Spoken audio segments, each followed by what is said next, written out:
Welcome, my friends. Thank you for joining me and the JBS family for the second night of Passover, the second Seder. We all hope your first night has been wonderful. And kol hakavod to Rabbi Mark Schneier of the Hampton Synagogue, who here on JBS led a wonderful, traditional Seder for the first night and also earlier tonight for the second night. And so for all of you who wanted to participate in a traditional Seder, you had Mark Schneier, and he was joined by Chazan Nathanael Hirschtick, Cantor Hirschtick, also from the Hampton Synagogue, who did prayers and songs and was accompanied by the Jerusalem Symphony Orchestra. I mean, how fabulous is that? And you know, there's no way around it. This is a painful Passover. You know, the four questions asked, why is this night different? The real question is, why is this Seder night, this Passover holiday, different from all the others that we have celebrated? And it's because, you know, we're slaves now to a virus that has forced us into our homes and has separated us from people we love. And there are some of us who are lucky enough, our wives are with us, our husbands are with us.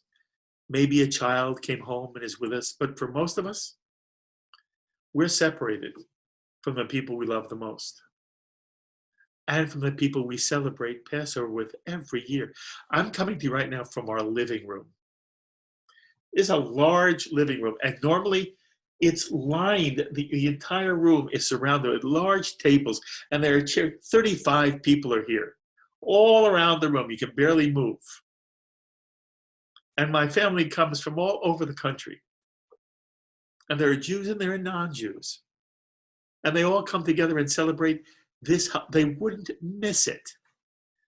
And they laugh and they sing and they answer questions during the Magid, the telling of the story. And they share time together. And they share Jewish identity together. That's Passover.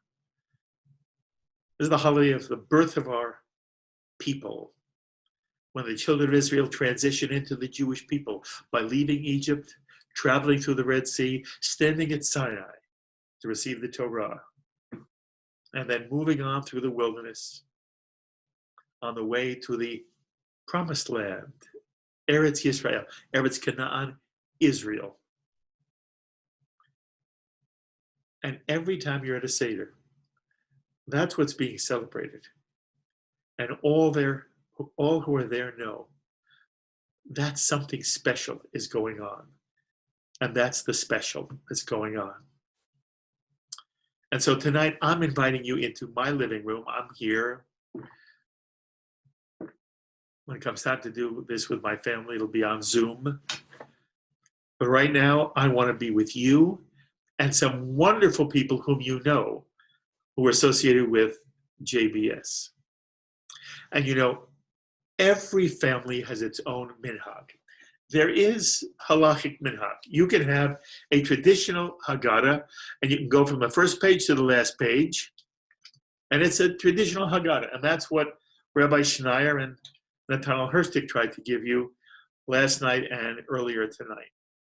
But most American Jewish families create a minhag, a custom, a ceremony, a family ceremony of their own. Every family. Many create their own Haggadah. And they write their own prayers, and they go online, they find interesting readings, and they get pictures, and they're really very creative and very wonderful. Many of you may have family Haggadahs of your own. And that becomes your family's minhag. I'm inviting you to my family's minhag. My Seder was led by my father for years and years and years, and he used the Reconstructionist Haggadah. My grandfather was a colleague of Mordechai Kaplan, helped found the Reconstructionist movement, and the SAJ, the flagship synagogue of the Reconstructionist movement, on 86th Street, just off Central Park West. And every year my father would lead a Seder with this Haggadah. And so this Haggadah became our family Haggadah. And now that I lead the service, we use this Haggadah just the same. And we have shaped our own minhag. It's sort of an eclectic minhag. It's not halachic. It's not orthodox. It's very traditional in feel. And if any of you know me from JBS, you know that I just love Midrash. And so the Magid that's told is a very Midrashic Magid. And all the symbols of Passover, all of them are seen through the traditional lens. But it's not, it's not your Seder, and it's not a halakhic Seder. And the wonderful thing about this Seder is, this is going to go all night. It's going to go many hours, just like a real Seder. And we're going to do all the readings, and we're even going to stay with you while you eat. And then we'll come back, we'll do Birkat HaMazon, and we'll do songs all through the night. Many hours. I don't know, 2 hours, 3 hours. I don't even know yet how long this Seder is going to go. And the nice thing is, you can come in, come out anytime you want. Nobody will see you leave. You won't offend me if you leave. You leave, you come back, anything you want. We're just going to do this Seder together here on the second night of Passover, second Seder. And so if you have on your Seder table all the things you need, you can follow along with us. And by the way, our Passover Haggadah has been turned into a supplement. There's a Passover Haggadah supplement which you can download for free on the JBS website. You go to jbstv.org. You can download many of the prayers that we will be saying tonight at our Haggadah, at our Seder. So you can download it. And in a moment, by the way, I'm going to be introducing the people who are going to be joining me for this second Seder. A perfect time to get on your computer and download the Haggadah, the Passover supplement to our Haggadah. But if you have what you need, you can follow along prayer by prayer, moment by moment. So what do you need? You need a plate of matzah with under a cloth or inside a cloth with 3 matzot. Some people put 4. There's the Kiddush cup you'll need for 4 cups of wine. There are the candles that we will use to begin our celebration, the festival candles of Yom Tov, Passover. You'll need a plate later of matzah that you can take from and eat during the Seder. And as you begin the Seder, when you do the 3 brachot that lead to the Seder. And then we have the Seder plate. We have 5 things on our Seder plate. Some have 6. There is a lamb bone. This is a real lamb bone.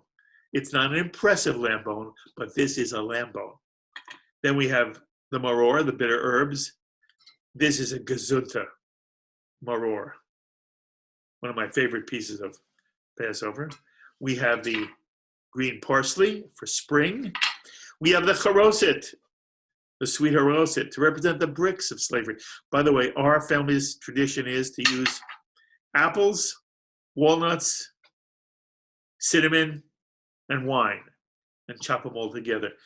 Every family has their own charoset. I'm sure your family has the best charoset.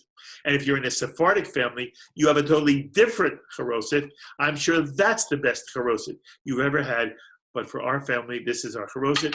And then there's the roasted egg, which just sits on the Pesach table. And there is a hard-boiled egg that we will eat. There is a dish of bitter herbs, and there is a dish of charoset to eat later. And of course, then there is the wine. Now, at our Seder, my brother brings all of the good wine. Good wine. People at my Seder like to drink good wine. I was brought up on this sugar, this Manischewitz. So for me, 4 cups. I don't drink the whole cup, but 4 times. I put Manischewitz into this cup. You have any wine you want. And then toward the end of the Seder, we also have Kos Eliyahu, the cup of Elijah, which in many ways is the symbol of Passover. The most significant symbol of Passover is Kos Eliyahu. We'll get to that at the end of the Seder.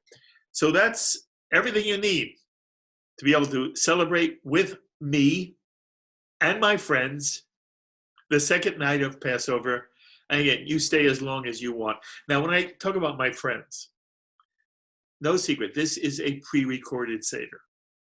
But what I did was, I called many of the people you see on JBS all the time, many you see occasionally on JBS. All of them are friends of JBS, and very often they're very good friends of mine. And I called them as they were getting ready for their Seder. And everybody's in their own home. That's the plague of this Seder. It's the plague of slavery. We're enslaved right now by a virus that forces us to be apart from the people we love. So everybody's in their own home getting ready. And I called them and I talked to them, I Zoom with them, whatever. And they're in casual clothes, you know, they're in tank tops and they're in, I don't know, shirts. And I'm the only one in a button shirt and a tie, because this is what I wear at my family Seder. So I'm wearing it tonight. But all the people I called, no. Very casual clothing. There were one or two who were dressed up. You'll see Julie Budd looked gorgeous.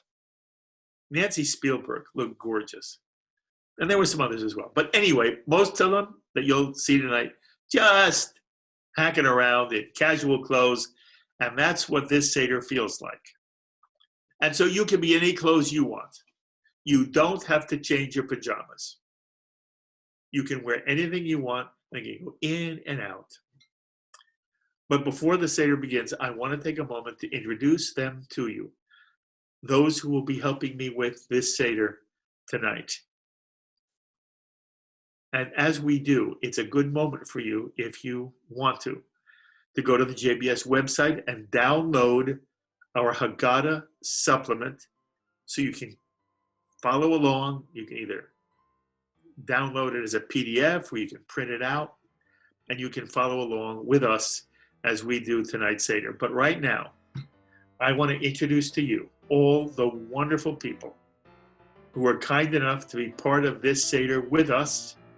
And again, many you know, some you don't, but they're all very special, wonderful, lovely people and deeply committed Jews. Let me introduce them to you.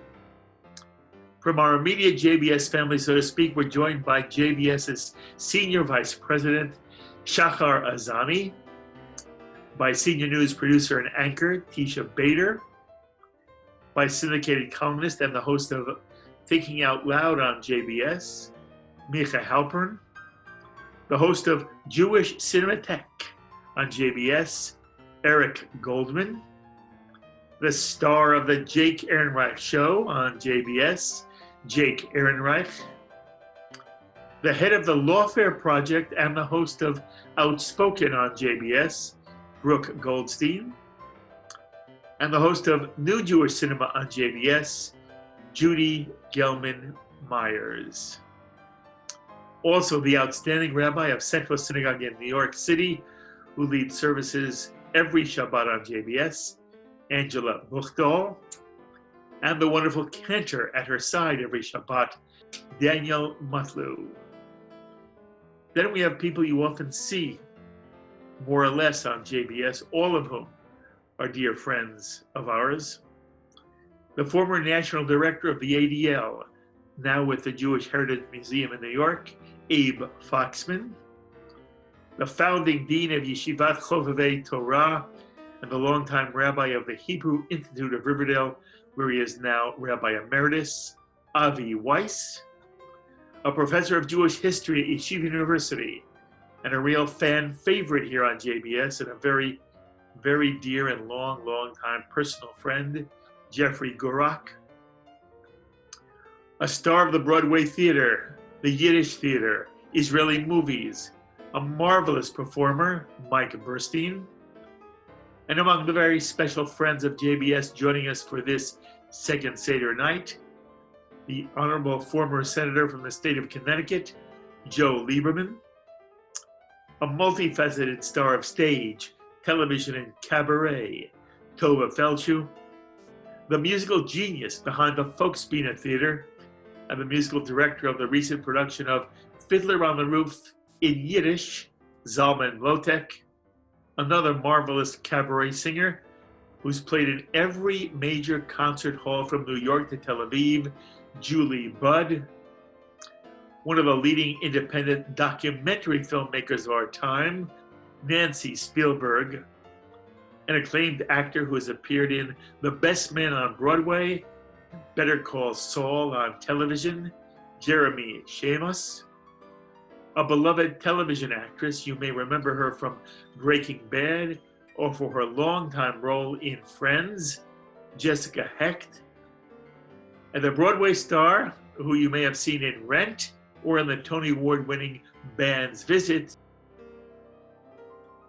And there you have all the wonderful people who are going to be joining us tonight for this second night of Passover. By the way, if you had a moment to download, this is what the page looks like that I'm going to put up close. I think you can see it. This is what the page looks like if you download from the JBS website, jbstv.org, and download the Haggadah supplement. You can see this is the first page where we light the Passover candles. And that's how we begin in our family. We begin by lighting the Passover candles, and traditionally my wife, Ruth, lights the two candles. We have candles here. Yes, there you go. But tonight, we are honored. We're going to ask Angela Buchdahl and Nancy Spielberg to light the candles to begin the holiday of Pesach. Angela, would you please honor us by lighting the candles of Pesach, the holiday festival candles, to start our service? I would love to do that.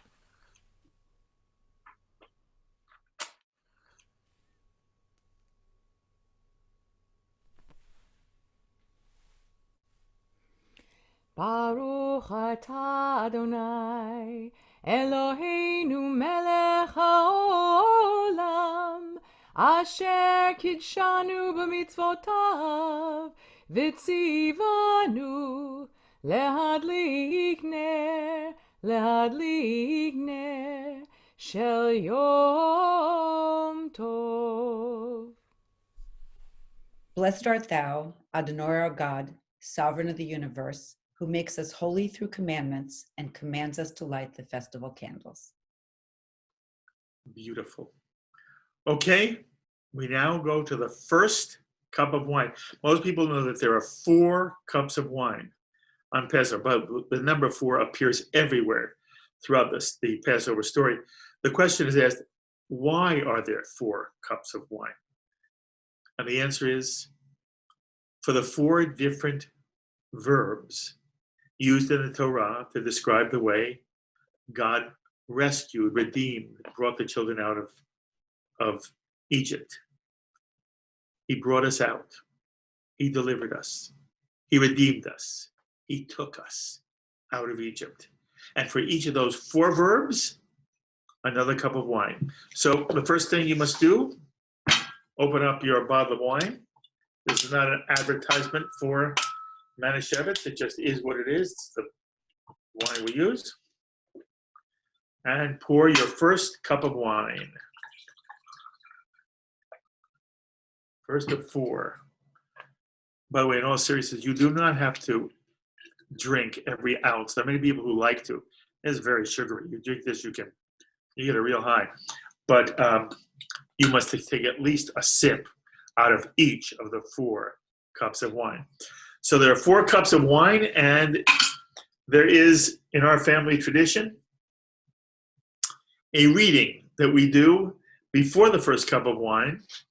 And it's a gorgeous reading, and it'll be followed by the Kiddush, which will be chanted by Cantor Dan Butlew.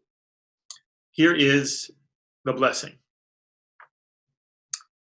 Behold this cup of wine, let it be a symbol of our joy tonight as we celebrate the festival of Pesach, the festival marking the birth of the Jewish people.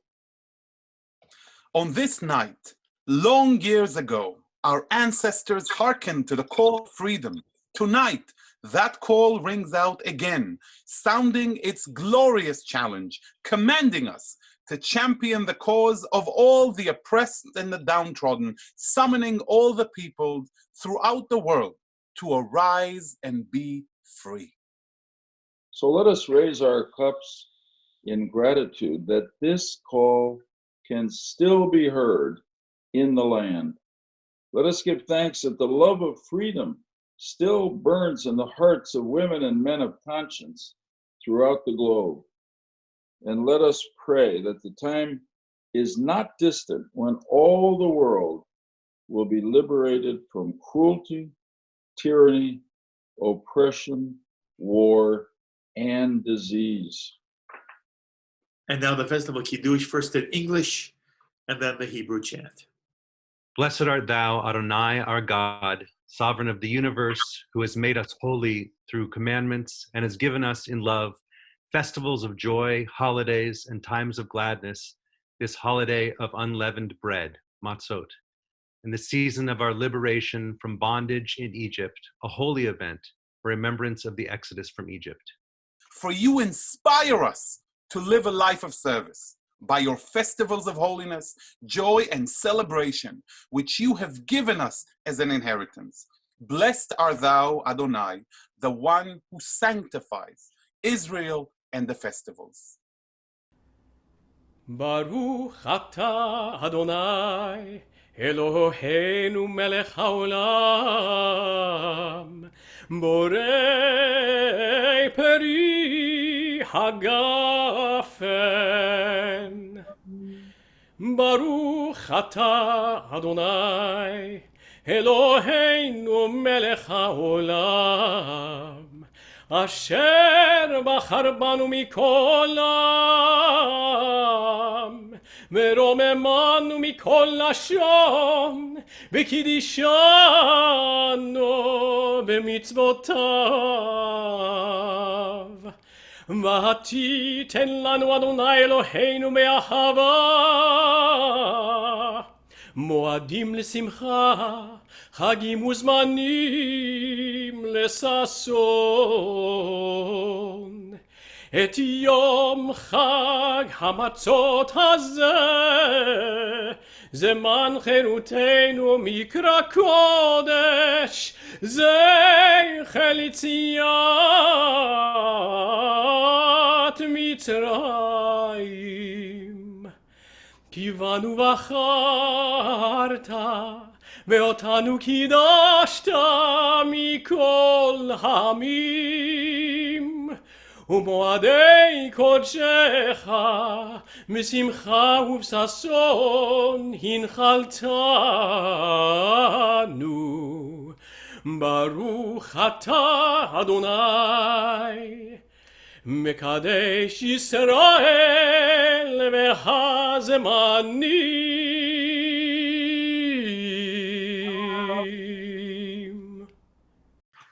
And at the end of the Kiddush, there is a Shehecheyanu. Normally on the first night of every holiday, there's a Shehecheyanu. We're doing a Shehecheyanu with you tonight. It is so wonderful for us all to be together to celebrate Pesach together. Shehecheyanu, again. Dan? ברוך אתה אדוני אלוהינו מלך העולם, שהחיינו וקיימנו והגיענו לזמן הזה. לחיים. Blessed art thou, Adonai, our God, sovereign of the universe, who has kept us in life, sustained us, and enabled us to reach this joyous occasion. Chag Sameach for Passover. All right, at this point in a traditional Seder, there is the ritual washing of the hands, rachatz. And if there are any of you who would want to do that, this is a good time to do it. We don't do it here at the Seder table, but if anybody wants to, you have a moment to do that. And while you do that, we're reminded of what's on the Seder plate. We'll do it again. Lamb bone, maror, bitter herbs, parsley, charoset, and a roasted egg. And we come to the first bracha, the first blessing of Passover. Anybody at the Seder knows there's a lot of reading before you eat. But we do get to eat one thing. We get to eat parsley dipped in salt water.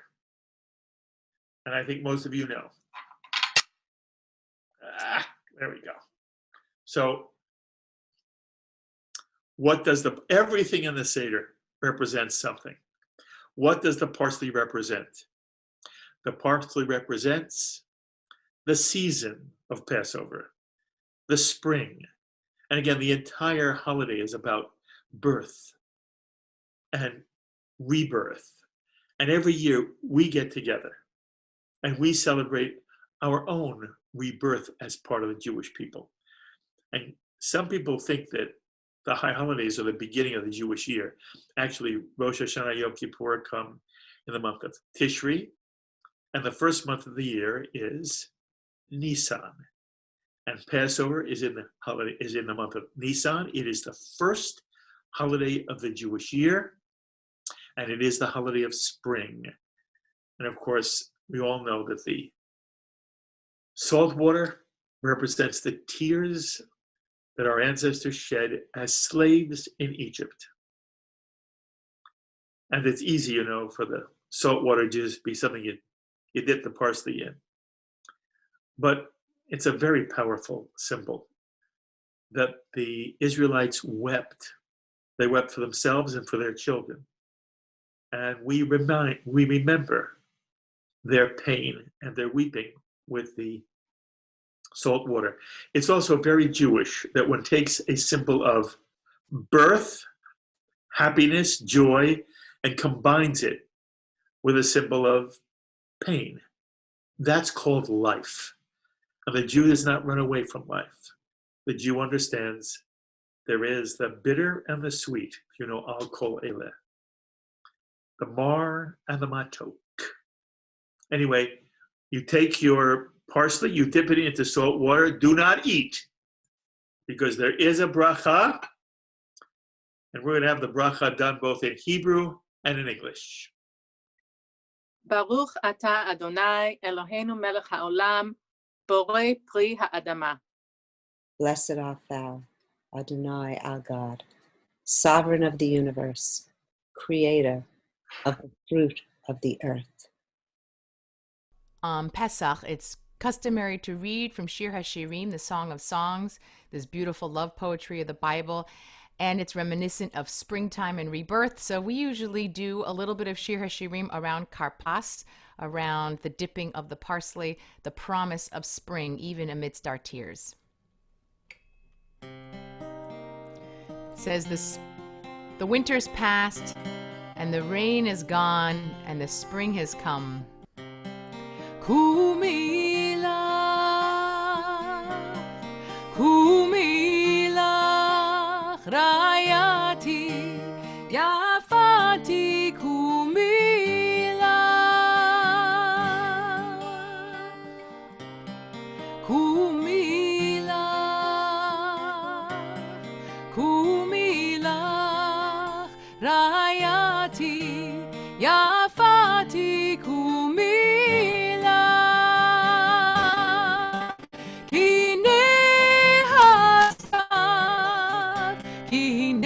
הסתיו עבר, הגשם חלף, הלך לו. קומי לך, רעייתי, יפתי, קומי לך.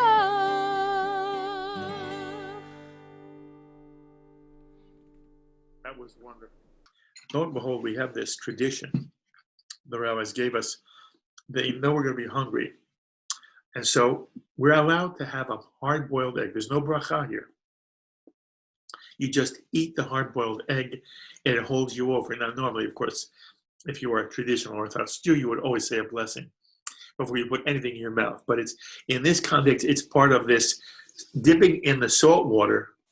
So it's part of the moment that we're celebrating right now at the beginning of the Seder. What's it do? It gives us something to eat before we go to this long Seder. A hard-boiled egg. That is great. Next is yachatz. Yachatz is where we take these 3 matzot. Some people have an actual 3-layer cloth that they can put the 3 different matzot in, because it always has to be 3. I said earlier, some people add a 4th.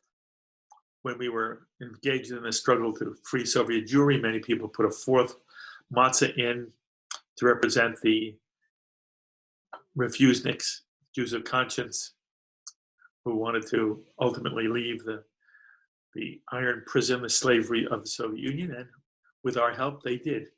So we're supposed to take one of the 3 matzot in this package. Not everybody knows which one. And why are there 3? Well, why are there 3? Do you know why there are 3 matzot? Many of you do. They represent the 3 groupings of Jews. There is the Kohanim, the priests, the Levites, who were the helpers of the priests in the temple, and there were all the rest of us, the Israelites. So there are 3 matzot under this napkin, representing the 3 groups of Jews. Which of the 3 do we take and divide? Well, since we're going to divide, we take the middle one, reminiscent of or recalling the splitting of the Red Sea. So I'm going to take the middle matzah out. This is one of my favorite moments because this is something I was very good at. In rabbinical school, when we were taught all kinds of things, I was really good at dividing the matzah. Now, I hope I do it tonight as well as I do it very often. But here is my dividing. The matzah is divided. And if you know the story of the matzah, you know what's going to happen to this divided matzah. So we divide the matzah. Oh, I did a good job. This year I did a good job, okay? And we take the matzah, this remains, but this matzah is given a special name. All of you know the name. What's the name? Right, the afikomen, a Greek word, by the way, that means dessert. The entire Seder is patterned after a Roman Greek banquet. Anyway, lo and behold, the piece that is broken off is called the afikomen. And one takes a napkin or whatever one has, and one wraps the afikomen. And as you know, if there were many children at this Seder, we would tell the children, we're going to hide this afikomen, and whoever finds the afikomen gets a special present. And by the way, afikomen again, which means dessert, no one can leave the Seder table. No one, not you, not anybody, without eating a piece of the afikomen. That's why it's so important that we have the afikomen at the end of the Seder. So if we hide it, or if in some households we hide it and the child tries to steal it, ultimately we must ransom the afikomen back, so that once we ransom it back, we can all eat from it and we can move on with the Seder. We don't have children here, but you may have children at your home. So I'm going to let you decide where you want to hide the afikomen. The reality is we'll simply wait and eat the afikomen at the end of the Seder.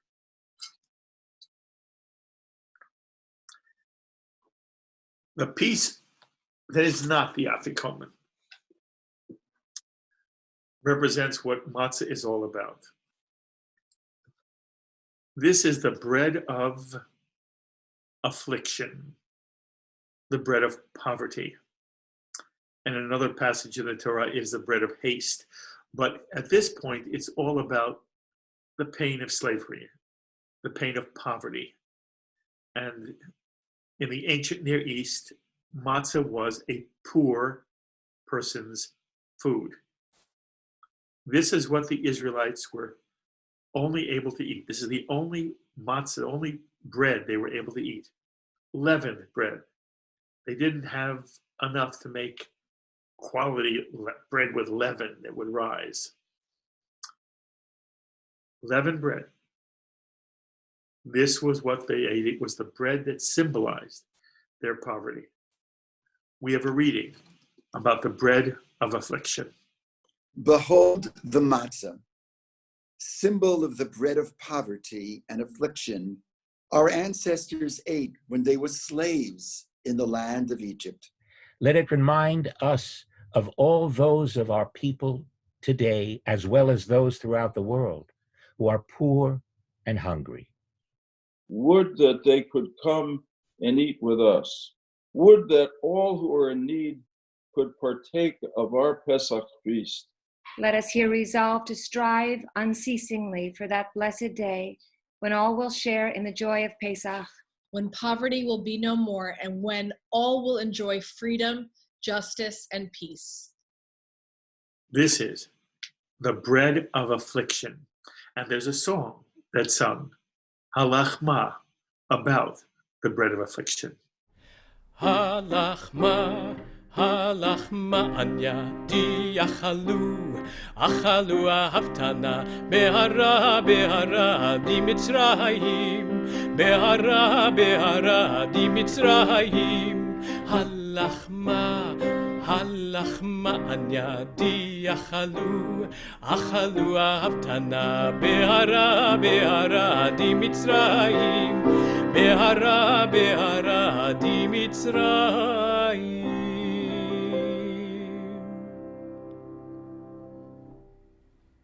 Every year we celebrate Passover as a quintessential Jewish moment. Again, it's the birth of the Jewish people. It's our story. And Jews don't celebrate holidays, they relive holidays. Each of us is to feel that we were slaves in Egypt and that God brought us out with an outstretched arm and a strong hand. And all the symbols of the Seder service and the Seder plate are meant to symbolize pieces of what happened to us, our story. At the same time, the genius of the Jewish tradition is that it always makes a larger universal point as well. It speaks to us as Jews, it speaks to us as human beings, it speaks to all humanity. And here are some readings which reflect what Pesach is really all about. We celebrate this festival of Pesach tonight to relive our peoples being freed from Egyptian bondage, and in freedom to accept the Jewish values and the dreams of our Torah. We dedicate ourselves to these Jewish hopes and dreams and the fulfillment of the dream of freedom for all. Dreams and hopes that have filled our hearts from the time our Israelite ancestors went forth out of Egypt. Peoples have suffered, nations have struggled to make this dream come true. Now, on this Seder night, we dedicate ourselves to the struggle for freedom. Though the sacrifice be great and the hardships many, we shall not rest until the chains that enslave anyone on earth be broken. But the freedom we strive for means more than broken chains. It means liberation from all those enslavements that warp the spirit and blight the mind, that destroy the soul even though they leave the flesh alive. For we can be enslaved in more ways than one. People can be enslaved to themselves, when people let emotions sway us to our hurt, when we permit harmful habits to tyrannize over us, we are slaves. When laziness or cowardice keeps us from doing what we know to be the right, when ignorance blinds us so that we can only turn around and round in meaningless drudgery, we are slaves. When envy, bitterness, and jealousy sour our joys and darken the brightness of our contentment, we are slaves to ourselves and shackled by the chains of our own forging. People can be enslaved by poverty, inequality, when the fear of need drives people to dishonesty and violence, to defending the guilty and accusing the innocent. They are slaves. When the work people do enriches others, but leaves them in want of strong houses for their own shelter, of nourishing food for themselves and for their children, of warm clothes to keep out the cold, they are slaves. People can be enslaved by intolerance and ignorance. When Jews abandon their Jewish way of life and abandon their Torah, neglect their sacred festivals, and fail to join in the rebuilding of their historical homeland, they are slaves. When they must live in fear of unwarranted hate and prejudice, they are slaves. How deeply these enslavements have scarred the world. The wars, the destruction, the suffering, the waste. Pesach calls us to be free, free from the enslavement of poverty and inequality, free from the corroding hate that eats away the ties which unite all humanity. Pesach calls upon us to put an end to all slavery. Pesach summons us to freedom. Pesach cries out in the name of God, Shalach et Ami, let my people go. When Israel was in Egypt's land, let my people go. Oppressed so hard they could not stand, let my people go. Go down, Moses, way down in Egypt land. Tell old Pharaoh to let my people go.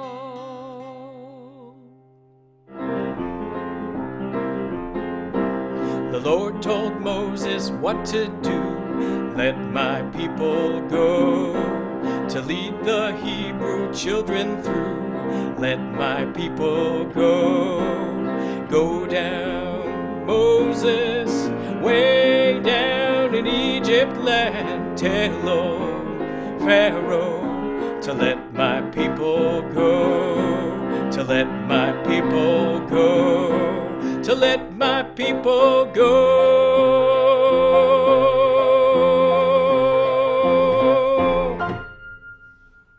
Let my people go. Shalach et Ami. The theme of Passover for us as Jews and what we are trying to do for all humanity, for all mankind, all womankind, every child, woman, and man on earth. So we come now to what is the most well-known of all the moments in the Seder. It is the 4 questions, 4 kashas. You know, some people say it's really not the 4 questions, it's 1 question and 4 answers. I don't care. In the Jewish tradition, it's the 4 questions. Now, there's a song, a melody that's been created that many people know. Ma nishtana halayla hazeh mikol halelot. Lovely melody. But how many of you grew up with the Talmudic chant? Ma nishtana halayla hazeh mikol halelot. שבכל הלילות אנו אוכלים חמץ ומצה, הלילה הזה כולו matzah. That's the chant of the four questions, the Talmudic chant. And lucky us, Jake Ehrenreich knows the chant, and I want the chant. We do the chant every year at our family Seder, then we sing it. So we're going to first hear Jake Ehrenreich. You're going to do the four questions. Okay, great. Okay? Wow. So, I'm going to put my glasses on. Ma nishtana halayla hazeh mikol halelos shebechol halelos anu ochlin ometzu matzah halayla hazeh kulo matzah. Why is this night different from all other nights? For on all other nights we eat leavened and unleavened bread, matzah. This night, all we eat is unleavened bread, matzah. number 2. Shebechol halelos anu ochlin she'oyirakos halayla hazeh moror. For on all other nights we eat all kinds of vegetables. This night we eat bitter herbs, maror. Question number 3. Shebechol halelos enunu matbilin afilu pam achat halayla hazeh shtei felmin. On all other nights, we do not dip food even one time. This night, we dip twice. And question number 4. Shebechol halelos anu ochlin bein yoshvin uvein misubin halaylo hazeh kulanu misubin. On all other nights, we eat sitting or reclining. This night, all of us recline. So the 4 questions. On all the nights we eat either leavened or unleavened bread. How come tonight only unleavened bread? Now the reason, of course, is matzah is the symbol of Passover. We're commanded to eat matzah on all 8 nights of Passover. It was the bread of affliction, the bread of poverty, and it reminds us of when our people were slaves. Why do we eat bitter herbs? All the nights we eat all kinds of vegetables. Here we make a point of eating bitter herbs, again, to remind us of the bitterness of slavery.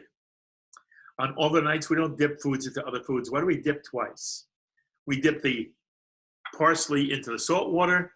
Later on, we will mix the charoset and the maror, the bitter herbs and the sweet charoset. The charoset represents the bricks that the Israelites were forced to make themselves after Moses came and said, we want to go out in 3 days and worship to our God, then we'll come back. Pharaoh says, you'll make your own bricks. So the bricks are represented by the charoset, but the sweet. So the second dipping is the charoset and the bitter herbs. And that is, by the way, just part of the Jewish orientation of life. That life is bitter and sweet. And no matter how bitter it is, we have the obligation and the opportunity to find sweetness in it. It reminds me of Sheldon Harnick's lyrics for L'chaim from Fiddler on the Roof. God would like us to be joyful even when our hearts lie panting on the floor. That's Jewish. We'll find a way for joy even when our hearts lie panting on the floor. Anyway, that's the third of the 4 questions. The 4th question is, on all of the nights we either sit or recline. This night we make a point of reclining. Why? Because we are symbolic of free men, free women, free of slavery. We will recline because in the Roman era, only people who were free reclined. By the way, they didn't recline by leaning. They reclined on couches. People fed them with grapes over there, but they were reclining. Anyway, reclining here symbolizes the Roman sense of being free, and the 4 questions are all about saying we are free.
Triple Mitsuyan. Zai, you have a wonderful voice, and I thank you so much for being part of our Seder. Thank you. The bottom line is, we were slaves in Egypt. Avadim hayinu, we were slaves. And there's a wonderful passage that in some way is the answer to the four questions. It sets up the Magid, the story. The passage is called Avadim hayinu, and Micah Halpern is going to read it for us. Once we were slaves to Pharaoh in Egypt, and Adonai, our God, brought us forth with a strong hand and an outstretched arm. If God had not brought out our forefathers out of Egypt, behold, we, our children, and our children's children might still be enslaved. Therefore, even if we were all wise, learned in Torah, we are all still commanded to tell the story of the Exodus of Egypt. And all who expand the story are to be praised. עבדים היינו, אתה בנחורים,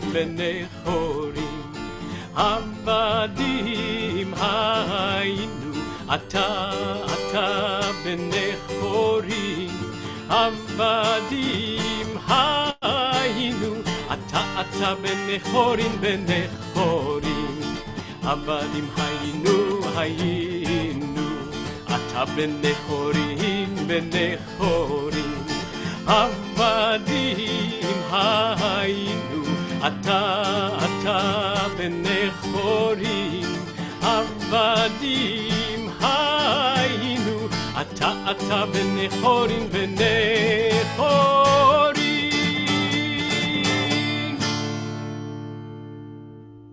Again, beautiful.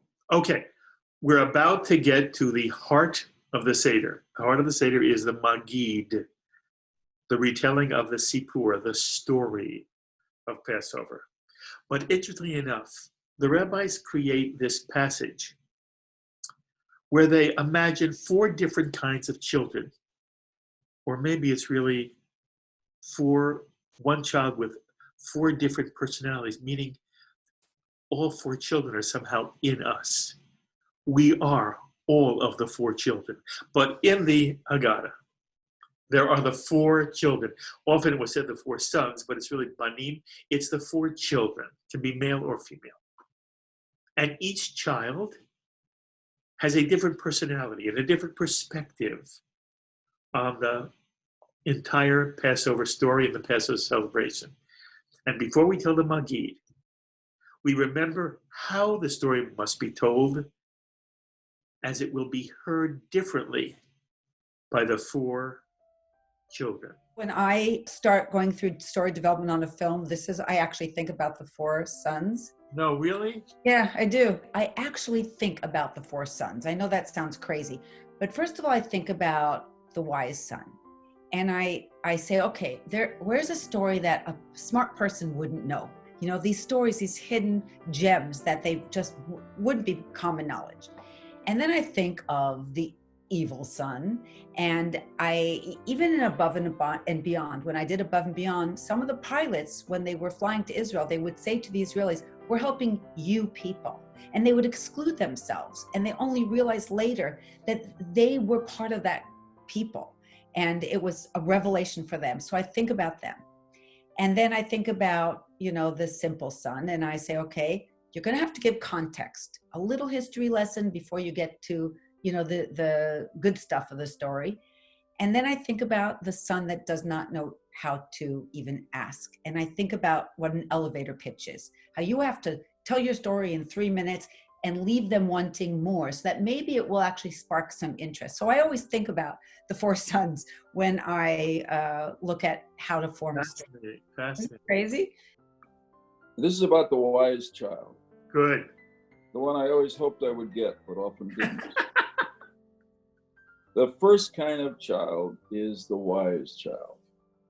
This child loves Pesach, is eager to celebrate the holiday exactly as it ought to be celebrated, and asks, what are the traditions and laws which Adonai our God has commanded us concerning Pesach? First, this child must be told all that there is to be told about the beautiful customs and observances of the festival. Then you must point that they are beautiful not only in themselves as customs and traditions, but also as the beloved symbols of a great and noble ideal. The ideal of freedom for every child, woman, and man on earth. Another kind of child is the irreverent child. This child is scornful and does not wish to be part of the whole celebration. The child asks, what does this service mean to you? Saying to you as if the child were an outsider, wanting nothing to do with it. This child must be reminded that loyalty to one's own people is a sacred bond. This child needs to be told, it is because of what God did for me when our people went out of Egypt. Had you been in Egypt, you would not have come out.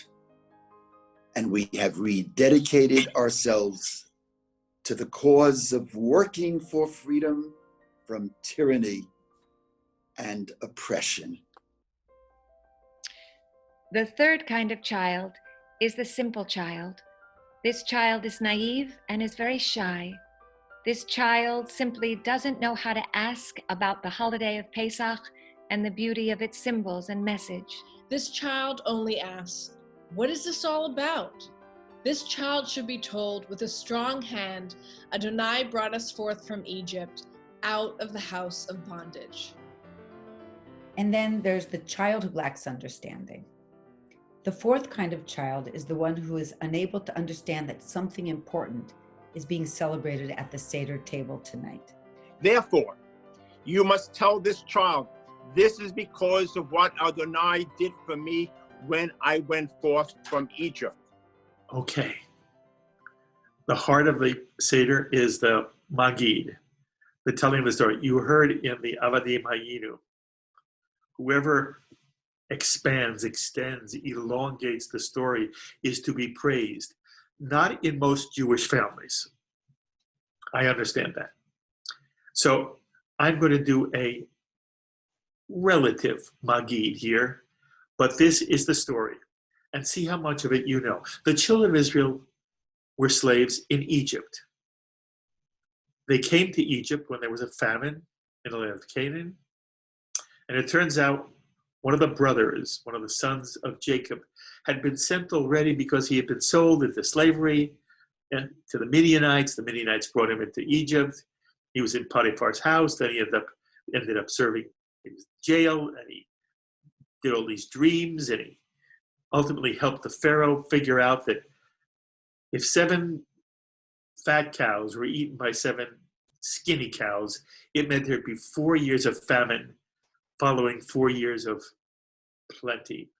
And if 4 gorgeous stalks of corn were eaten by 4 ugly stalks of corn, scrawny stalks of corn, it meant that after the 7 years of plenty, there would be 7 years of famine. Pharaoh was so impressed by this interpretation of his dreams, he made Joseph the prime minister or whatever, second in command. And Joseph's job was to store grain during the 7 years of plenty so that Egypt would have food during the 7 years of famine. Famine came to Canaan, there was no food, and so Jacob sent his sons, his remaining sons, down to get food in Egypt. And if you know the story, ultimately they're tested by Joseph and they pass the test, and Joseph reveals himself to his brothers in a very powerful emotional passage where Joseph just weeps.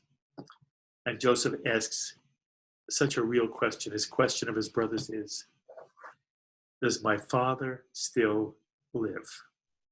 And he did. And so the brothers brought Jacob, their father, down, and Pharaoh honored Joseph's family and gave them a whole tract of land called Goshen, a fertile, wonderful land where they could graze their cattle and live in safety and live in some degree of affluence. And that's how the book of Genesis ends. And basically, it's the last time the Jews are happy in the entire Torah, maybe the last time they're really happy till 1948, the establishment of the modern state of Israel. Because the second book of the Torah, the book of Exodus, begins with a turn of fate. It begins by telling us a new Pharaoh arose. And the Midrash says it really might not have been a new Pharaoh. But after Joseph died, the Pharaoh forgot all the good things Joseph had done. It's all about, what have you done for me lately? And he saw the Israelites very differently. And so he saw them as a labor force. And he enslaved the children of Israel. In the Midrash, that slavery lasted for 400 years. It was harsh. It was bitter. The Israelites were forced to build cities for the Egyptians. Some imagine that the Israelites built pyramids. This went on and on and on. And then the pharaohs who succeeded the first Pharaoh continued to make the life of the Israelites even harder. And one Pharaoh decided that the Israelites were a threat, that they might become a fourth column inside the land of Egypt and might ultimately rebel against Pharaoh. And so he said, we can have no more Israelite soldiers. And to eliminate the soldiers, he made a decree that every Israelite baby born, baby boy born, every Israelite baby born. Many people confuse this with the firstborn son of the 10th plague. No. Pharaoh said every baby born, baby boy born to an Israelite family will be killed at death, murdered at death. First by the midwives, although the midwives refused to follow Pharaoh's command. There's a midrash that said it says that the midwives were led by 2 famous Israelites. Do you know who? Miriam and her mother, Yocheved. Ultimately, Yocheved is going to have a son, and of course that son is going to grow into the ultimate heroic figure of the Passover story. So when the midwives wouldn't kill the Israelite baby boys at birth, Pharaoh decreed that the army should go from house to house, and any Israelite infant, boy, should be thrown into the Nile River. Into the Nile River and drowned. And in the Midrash, we read 200 infant Israelite boys were drowned every single day. Nothing compares to the Shoah. But in some way, drowning 200 Israeli infants every day is a forecast of the Shoah, is a hint of the Shoah. And then there was one Israelite mother, Yocheved, who gave birth to an extraordinary child. This child was so smart. First of all, she hid the fact that she was pregnant, even from her husband, Amram. And when the child was born, she sort of hid him. The child grew very quick. This child grew quickly, as quick as can be. He was talking in no time. He was walking in talk time. It was just part of the family, but he had to be hidden. And when he was roughly 3 months, it was clear he couldn't be hidden anymore. And so his mother did this, talk about iconic moments in Jewish history. Yocheved takes the child and puts the child in a basket and puts the basket on the Nile River and says to her daughter, Miriam, you stay and watch over this basket. And in some prophetic sense, she hoped that maybe somebody of royalty, of Egyptian royalty, would find this basket and save her son.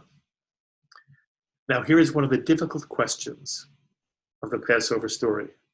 It is in a way a trick question. I will ask it of you. Do you know the answer? What was the name of the child placed in the basket and then placed in the Nile River? What was the name of that child? Is this a trick question? It is a trick question.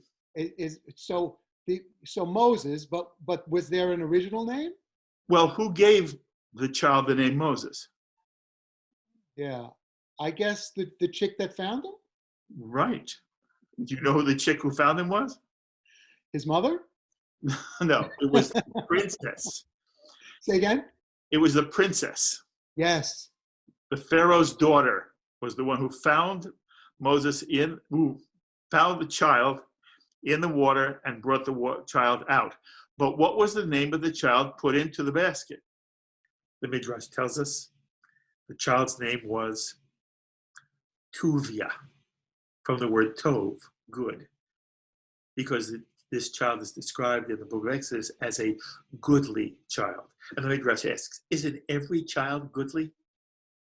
This child, the Torah must be telling us something special about the goodness of this child. Oh, it's telling us about the child's name.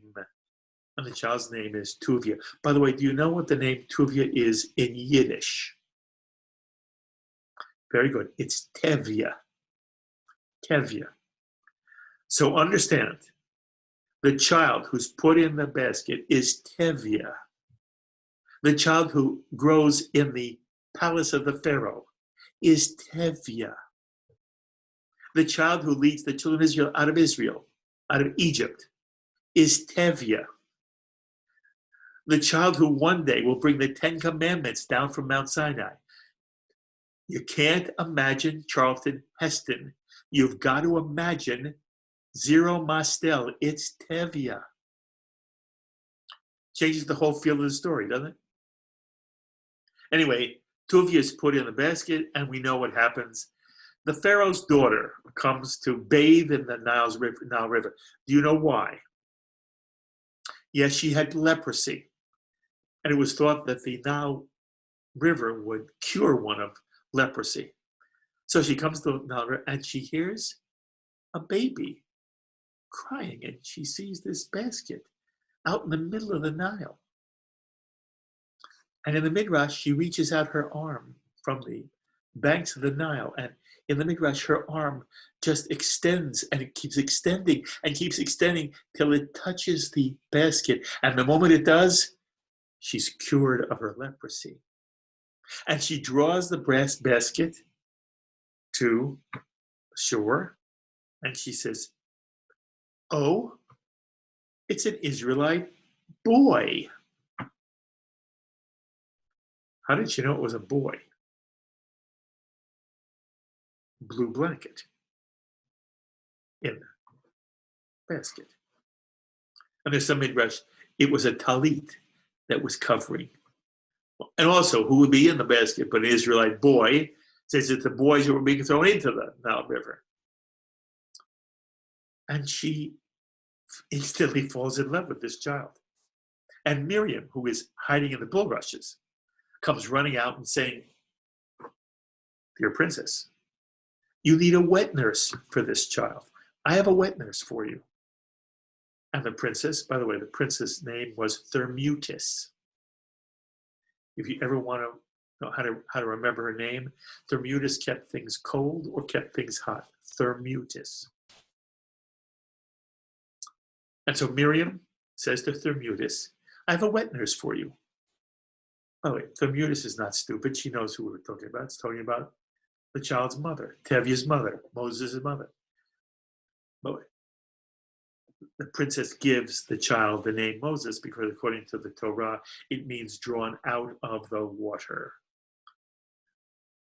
So the Pharaoh's daughter hands now Moses, Tevye, back to Miriam, who takes the child back to Yocheved, the mother. And for 2 years, Moses is in the cradling arms of his mother and his father and is nursed by his mother. And as she nurses him, she whispers into his ear, "You're a Jew. You're an Israelite. You're a Jew." And somehow, even though Moses will grow up in the palace, he knows he's a Jew, an Israelite. You understand? When I use the word Jew and for the Israelites, it's what they become. So Moses ultimately goes and lives in the palace. The Pharaoh's no dope. He understands, where's this kid come from that now is the son of Thermutis. Oh wait, Thermutis is given a Hebrew name because she's so extolled in the Jewish tradition for saving Tevye, Moses. Her name becomes Batya, the daughter of Adonai, the daughter of God. Batya. But her given name is Thermutis, and she and the Pharaoh have, they have some conflict over this Israelite child who's now growing up in the Pharaoh's home. And the Pharaoh's worried that this child will one day want his crown, will want to take over. And he's very worried. And he calls his advisors. And his advisors say to him, "Look, the best thing is to kill this child." But in the Midrash, the prophet Elijah is there dressed as one of the advisors of the Pharaoh. And Elijah says, "No, no, no, no. The child doesn't like your crown that he keeps reaching for. He likes bright, shiny things. Bright, shiny. If you take the crown on your head and put it on a table, and then put bright, hot, burning coals, gleaming with heat, right next, the child will go for the coals. He doesn't want to knock off your crown. It's not his crown he's after."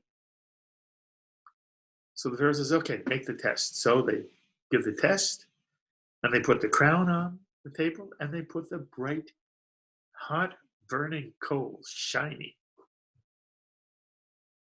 Now Moses' real goal is to take the crown. And so even as a child, he reaches for the crown.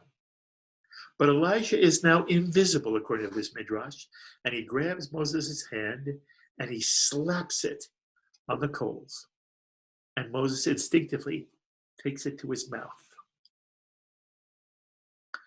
and burns himself, burns his tongue.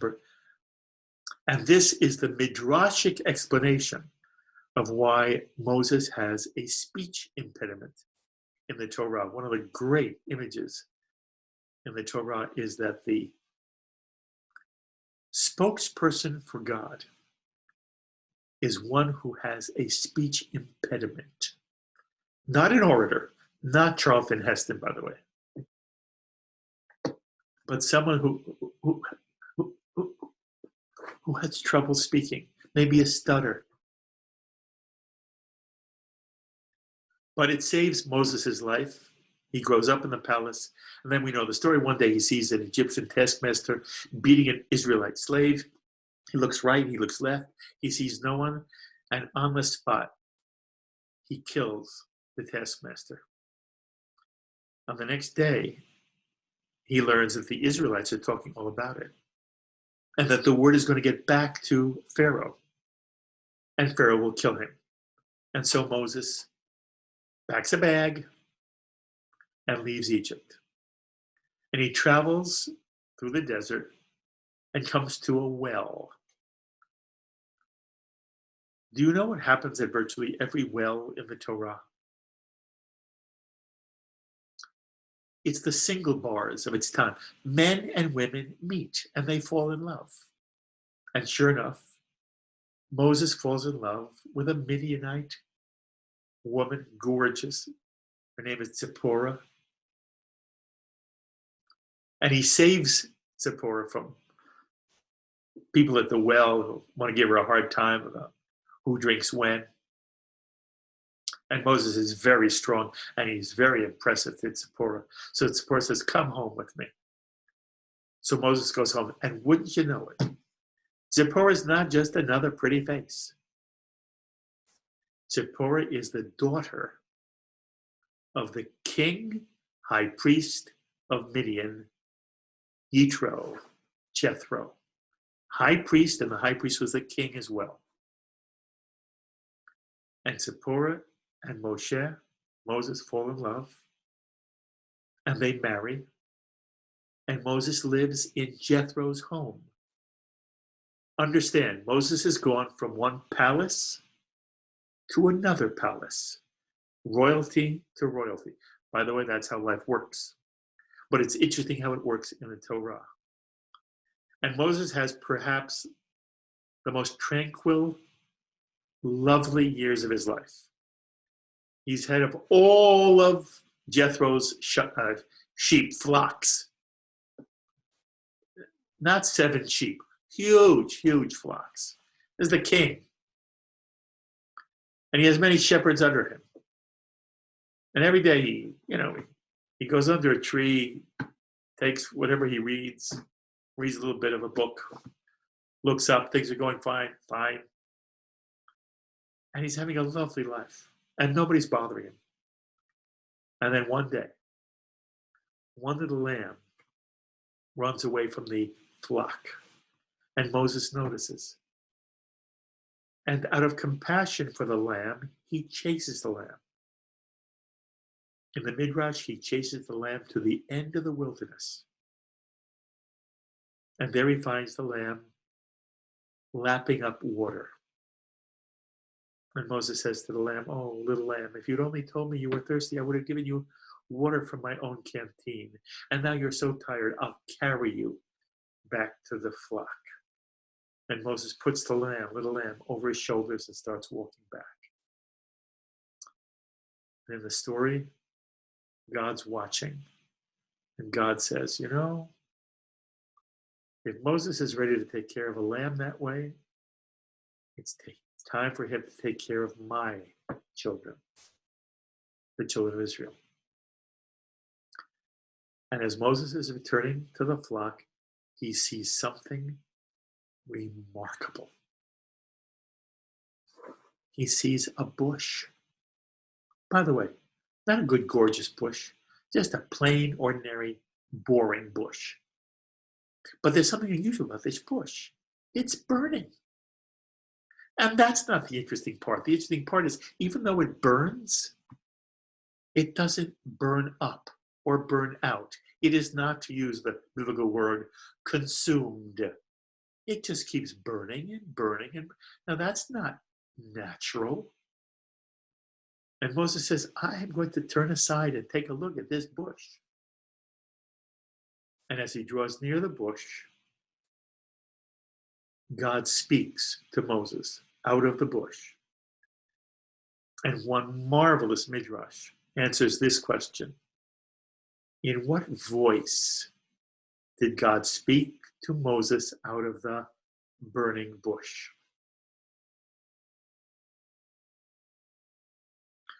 When Moses heard the words, Moshe, Moshe, Moses, Moses, take off your shoes. You are standing on holy ground.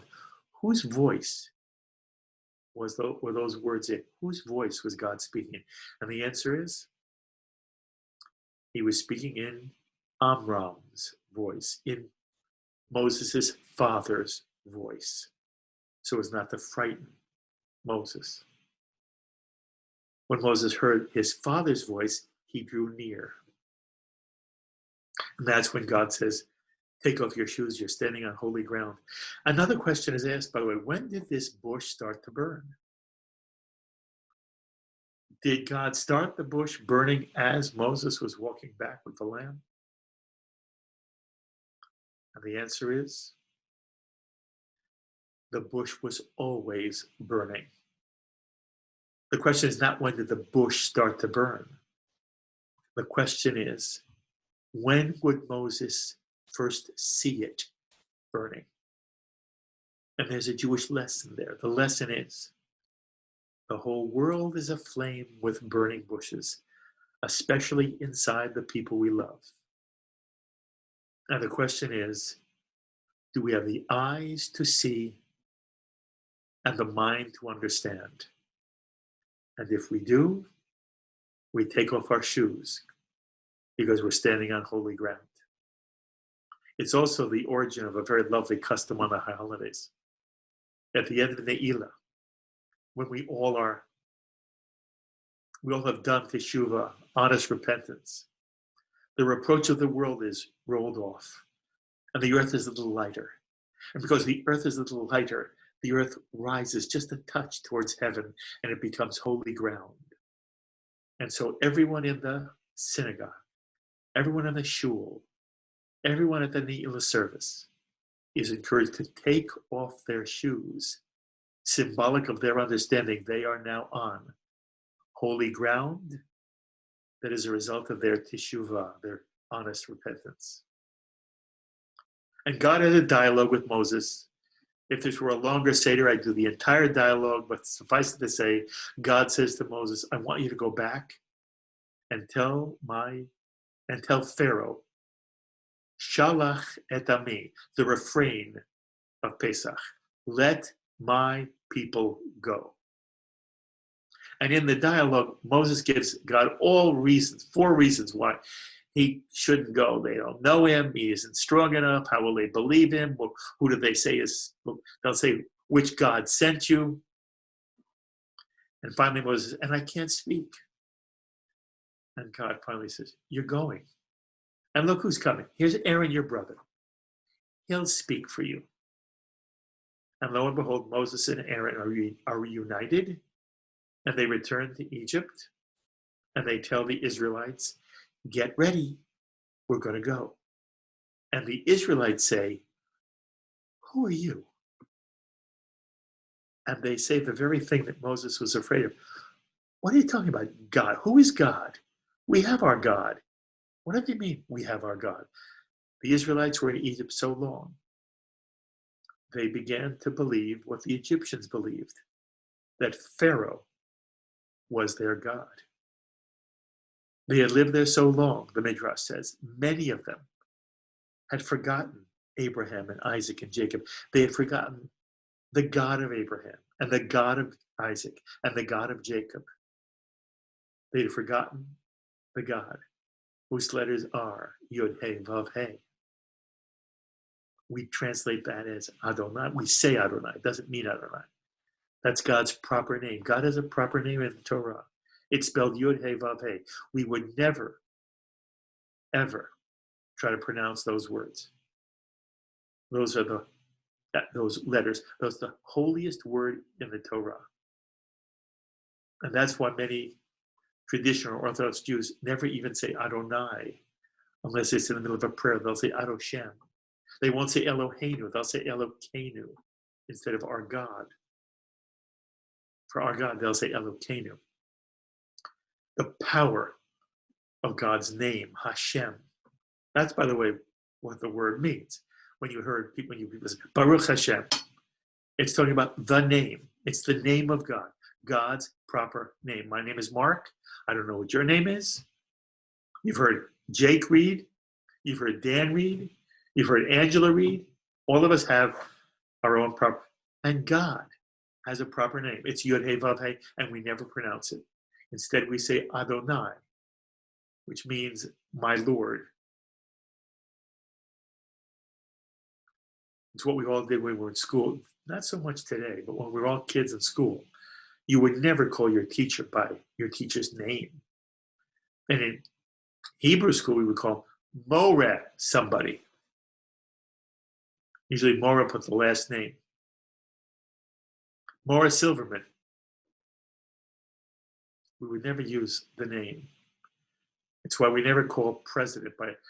Doesn't matter how well you know the president. When he becomes president, it's Mr. President. Because names have power. Names are authority. And that's really what the name of God is all about. The authority of the divine in this world. Ultimately, who makes demands. They're called commandments. Responsibilities. The ought of being a lovely person and a committed Jew. There is the command. It comes from authority. Authority is expressed by the name. And God has a name. And when you look at the name, by the way, this is just a footnote. God's name is Yud He Vav He. Every Hebrew word has three-letter root. The three-letter root for God's name is the verb to be. God's name is actually a verb in the imperfect tense. Imperfect means it is not yet complete. Another genius of the Torah. God's proper name is a verb of being not yet complete. In the book of Exodus, God is normally quoted in English as saying, when Moses says, what's your name? What shall I tell them? He says, tell them, Ehyeh Asher Ehyeh sent you. I am that I am. That's a mistranslation. It should be, I am becoming that which I am becoming. God is the ultimate force pulsating through the entire universe. We talk about God as if God is a person, especially in the Exodus story. But to the rabbis, that's mashal. That's metaphor. That's poetry. The great poetry of the Torah. But the great poetry of the Torah is giving us a hint of the real God, who is not anthropomorphic. Our God is not a person. Our God is energy, the energy of the universe. But an energy that the Jewish tradition says, in some mystical way, cares about what we do and who we are, and wants us to be as lovely and as responsible and as caring people as we can possibly be. And at the same time, to be passionate and committed to the Jewish people, wanting the Jewish people to thrive and survive. And that same now goes for the state of Israel. That's the home of our people. The state of Israel is not simply an idea. It's a home for living men, women, children, flesh and blood. To care for Israel means to care for our family. We Jews are a family, not a religion. Terrible mistake. There's no word for religion in Hebrew. And when people call people in Israel dati, dat means law. It means they're observant Jews. There's no religion in Judaism. We have a Torah. The word Judaism doesn't even exist in Hebrew. The word you use to mean Judaism in Hebrew is Torah. We have Torah. And Torah is this extraordinary poetry, an expression of what it means to be a lovely person in terms of responsibility, to feel and be commanded to be a good person, not to do it because it's convenient or nice. By the way, those are good reasons to do nice things. It makes us feel good. It's good for the other person. It's a nice way to live. But sometimes we're tired or lazy, or we don't like the other person. We are responsible for being a lovely person, even when we don't like the other guy. The other guy's obnoxious. We don't love everybody in our family. Some are obnoxious, but we will treat them the right way. And in some way, we will love them. And that also is the Seder, when all family gets together. The word for God is becoming. And the children of Israel forgot. They forgot about the God of Abraham, the God of Isaac, the God of Jacob, and they forgot about Yud-Heh-Vav-Heh. And much of what happens in Egypt from then on is not to teach Pharaoh or the Egyptians anything. It's to remind the children of Israel who they are and who their God is. Excuse me one moment.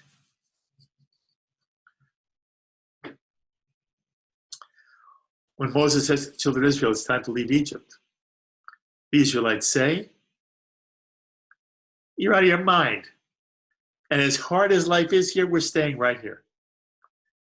Well, Moses says that's not what's going to happen. And he goes to Pharaoh and he says to Pharaoh, let my people go.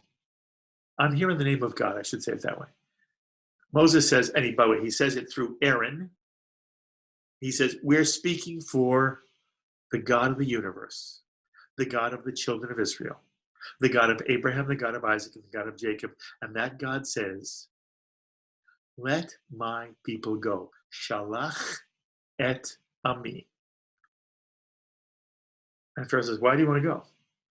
And Moses has this story. They're going to go out in the wilderness for 3 days and they're going to sacrifice to God. Then they're going to come back. Obviously not a true story. And Pharaoh says, wait a minute, you've got enough time to go out and pray for 3 days and then come back to work. You're not working hard enough, Pharaoh says. From now on, your slavery will be harder. You'll go out and collect the straw for the bricks. And the Pharaoh made the lives of the Israelites even harder.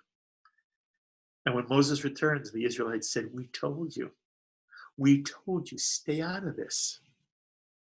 You've made our life harder.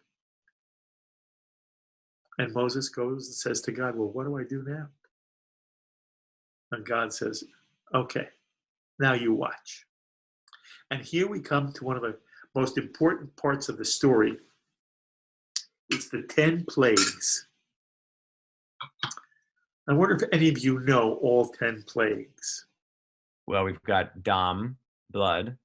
Oh, very good. How did you know the Hebrew? Most people don't know the Hebrew. I remember, as a kid, you dip the pinky in the wine. Yes. And you've got dam, svardea, kinim, and then I think that's as far as I could go. Locusts. Very good. Name another one. Frogs. Name another one. Lice. What's dam? Kinim. I want to say arroz, but that's not it. What is it? How about in English? No. It's interesting. You learn them in Hebrew, not necessarily in English. Right. Very, very good. Very, very good. The 10, by the way, I'm lucky. You see, I have a plate here, and on the plate are the 10 plagues. And it starts with the first plague, dam, blood. All the waters turned to blood. Only the Egyptians' waters. Wherever the Israelites lived in Goshen, no blood. And if you know the story, after the water turns to blood, and the Egyptians are all upset, Pharaoh says, oh, okay, you can leave. And then in the tradition, God hardens Pharaoh's heart. And Pharaoh changes his mind. And so God brings a second plague. This is Tzfardea. Frogs. Frogs here, frogs there, frogs everywhere. In our family Seder, we have one of our children say, frogs here, frogs there. Frogs are jumping everywhere. Some of you, I know, you even have frogs that you show. And each of the 10 plagues, you whack them out. Terrific. Same thing happens. Pharaoh says you can leave. God hardens Pharaoh's heart. Why would God do that? Why wouldn't God say, okay, good? He said, yes, let's go. Who were the 10 plagues really for? They weren't for Pharaoh. They weren't for the Egyptians. They were to make a point to the Israelites that their God, the God of Abraham, the God of Isaac, the God of Jacob, or in today's world, the God of Abraham and Sarah, the God of Isaac and Rebekah, the God of Jacob, Rachel, and Leah. That was still their God. And that God was the number one God. Shema Yisrael Adonai Eloheinu Adonai Echad. The number one God. Which is the real meaning of the Shema in the Torah. For the Jewish tradition, it means the only one God. What we have in the story of the Exodus is a battle, not between a God and an earthly king. That's not a fair fight. The story of Passover is about two gods, the God of the Egyptians, Pharaoh, and the God of the Israelites, the God of Abraham, the God of Isaac, the God of Jacob. And God wants the Israelites to remember who their God is and the promise that their God made in the covenant that was made with Abraham. And so plague after plague. And every time we say a plague, we're talking about really a disaster coming upon the Egyptian people. And there's an interesting tradition. In the Jewish tradition, one does not apologize for the plagues. The Egyptians were murderers. They were throwing Israelite baby boys into the Nile River every day. They were beating Israelite slaves. They were killing Israelite slaves. They were denying Israelites of their identity, of their dignity. Whatever happened to the Egyptian people, in terms of moral justice, it was just. But they were still people. And they were suffering. And their suffering is something also we must remember. And their suffering diminishes our joy. Not a lot, but some. The suffering of the Egyptians during the 10 plagues diminishes our joy. And how do we express it? We take the cup of wine. Wine always represents joy in the Jewish tradition. And we stick our little pinky in. And for every one of the 10 plagues, we drop a drop on the Seder plate. One for dam, blood. One for tzfardea, frogs. One for kinim, lice. One for arov, translated in many ways, but we're going to translate it as wild animals. One for dever, some kind of cattle disease, some kind of disease that affected animals. And we have shchin, boils.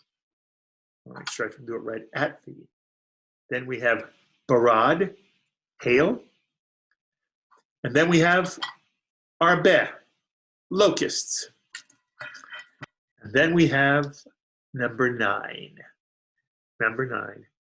Choshech, darkness. But wait, I often think to myself, which of all these plagues would I hate the most?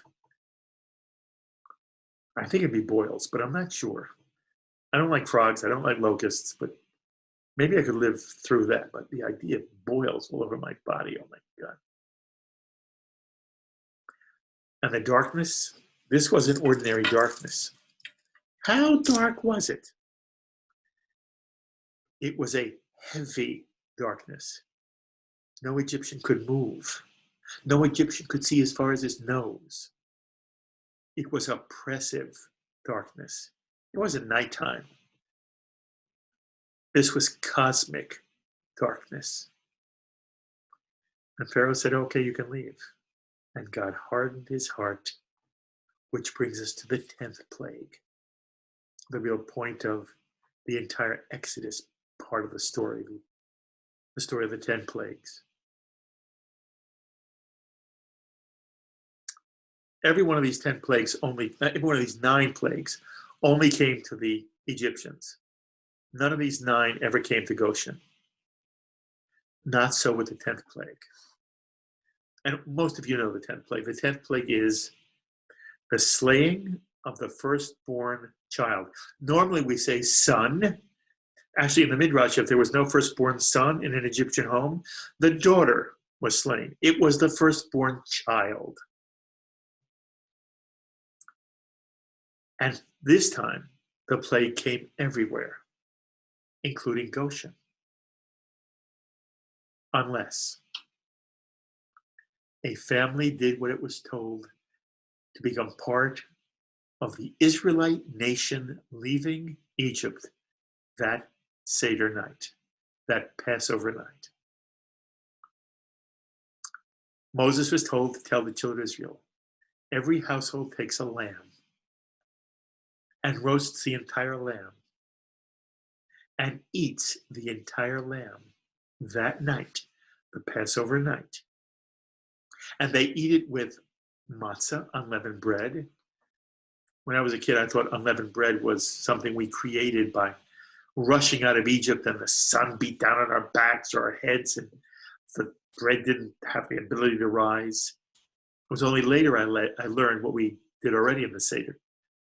Matzah was the bread of affliction and poverty that was already in Egypt.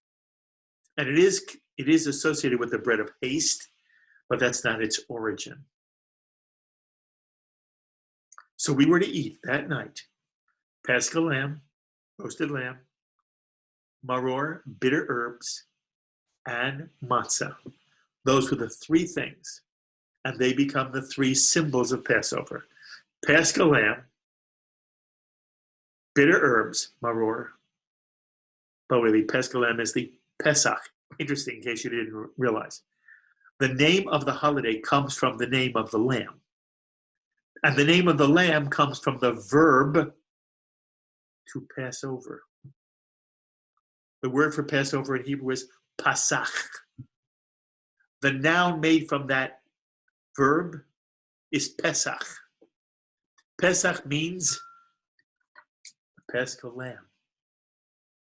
And each of us is to eat the Paschal lamb on Passover. It's ironic, it's not a tradition to eat lamb in the Ashkenazi community, but the commandment was to have lamb that night, roasted lamb, with bitter herbs and with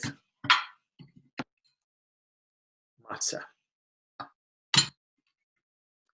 And if there were not enough people in the household to eat the entire lamb, because the entire lamb had to be devoured that night, one invited families over to celebrate with them, to eat with them the Paschal lamb.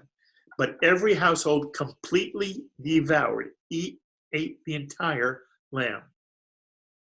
But before the lamb was roasted, the blood was collected. You probably know Jews are not supposed to eat the blood of animals. That's why kosher meat not rarely, people just make fun of kosher meat, kosher steak, because you can't have a kosher steak that is medium rare, because you can't eat the blood. But they would take the blood before roasting the lamb. And on the night of the Passover, they were asked a question. Did they want to leave Egypt and transition from children of Israel to the Jewish people? If they did, they would have put the blood of the Paschal lamb on their doorpost. Actually, on 3 doorposts, lintel, whatever. And there's a big mistake about what that blood was for. If one looks at the Torah says that God commands Moses to tell the children of Israel, Paschal lamb, eat it, take the blood, and put the blood on the door. And that night, the Torah tells us, God, but we're not the angel of death. There's no angel of death in the Torah. There's an angel of death in the song Haggadah, not in the Torah. There's no angel of death. And then there's some tradition, midrash, to try to find an angel of death in one of the words used for God. But God says specifically, I will go through the land of Egypt, and I'll slay the firstborn in any home that does not have blood on the door. And in the midrash, there were Israelite families who just were never convinced. And they didn't want to leave Egypt. And they didn't want to accept the Torah. And they didn't want to become part of a people that have a responsibility to be a kingdom of priests and a holy nation and a light unto the other nations of the world, through which all the other nations of the world will be blessed. They didn't want it. Too hard. And they said, no, we'd rather stay in Egypt. In the Midrash, those Israelites did not put blood on the door, and they suffered the 10th plague, and they did not leave the land of Egypt with the rest of the Israelites. And in the Midrash, there were Egyptian families, which by the time of the 10th plague, they were convinced. And they wanted to follow the God of Abraham, the God of Isaac, and the God of Jacob. The God whose name Yud-Heh-Vav-Heh represented the ultimate essence of being in the universe, demanding righteousness, demanding compassion, demanding justice, demanding freedom, and demanding that there be no slave, not child, woman, or man. And those Egyptians, the Midrash tells us, put blood on their door. And in the 10th plague, God passed over their homes too. And it's then said that the Israelites are to put blood on the door as a token, as a sign, lachem, to you. What a fascinating passage. The Israelites are told to put blood on the door, lachem, so that everybody else would see it. It was for, in essence, themselves. It was a statement of identity and commitment. And it was a statement that also told every other Jewish household, oh, there's a household that wants to be one of us, leaving Egypt to become part of the Jewish people. And when one thinks about it, God knows who an Egyptian household is, and God knows what an Israelite household is. Not even had to go to Goshen. The blood on the door was not for God. God passed over. Because God saw that in that house there was a commitment to become part of the Jewish people. But the sign on the door was not for God. The sign on the door was lachem, for all of us. For us to know who else was part of our family from that day forward. And to this day, we're asked to do the same thing. We're asked to put a mezuzah on our door The mezuzah is not an amulet that protects a household from anything. The rabbis make that point over and over again. The mezuzah is there as a symbol to any other Jew. It's a Jewish home. And when Jews don't put a mezuzah on their door, it's because something about being Jewish makes them uncomfortable. They don't want to be public Jews. You know, you go into an apartment in any city, you walk down the hall, you notice which apartments have mezuzahs. Oh, Jewish, Jewish, Jewish. You're in a new neighborhood. You're driving along the street. You look at the homes. You look at the houses. Oh, mezuzah, mezuzah. Not a mezuzah in sight. Not a Jewish neighborhood. Not a God. It's about becoming one with this new people that's emerging. And this people means that one publicly, proudly, strongly identifies as part of the Jewish family. A family was created on the first night of Passover.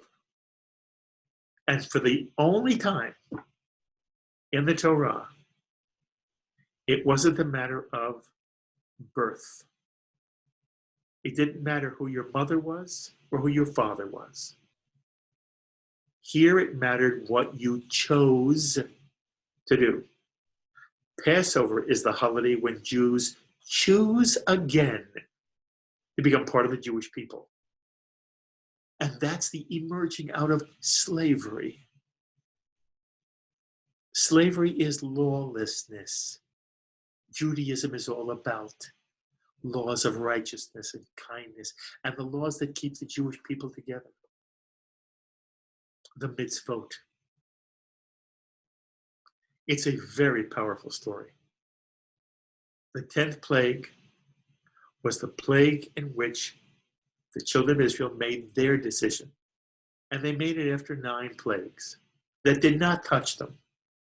This plague touched them unless they wanted to leave and made the decision to leave and ate the lamb and ate the bitter herbs and ate the matzah and put the blood of the lamb on the door, the blood of the Pesach. And that night, God does go through the land and slays the firstborn in any home, not in any Israelite home, any home in which there was no blood on the door. By the way, even that plague makes people upset because it sounds so harsh to the Egyptians. I'll say again, first of all, this is a poetic story. Is there some truth to it? I am sure there is. There is a historic kernel of truth to the biblical account of the story. But it's not about whether it's true history.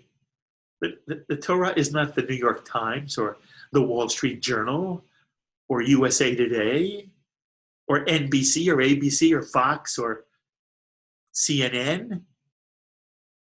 The Torah is an epic. It's our epic legend, what Elie Wiesel calls the legend.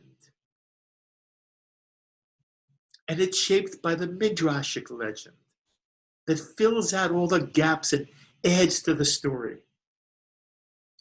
But it's a story that has shaped our souls. It doesn't matter whether it's true. In detail.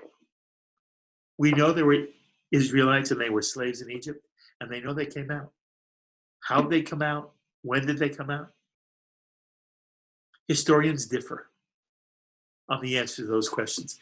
None of those answers matter. What matters is there's a legend, there's a story, there is a sipur that has shaped our consciousness, and has shaped it for good. Because it asks of us to be righteous, compassionate, lovely, and to hate slavery, to destroy slavery of all kinds.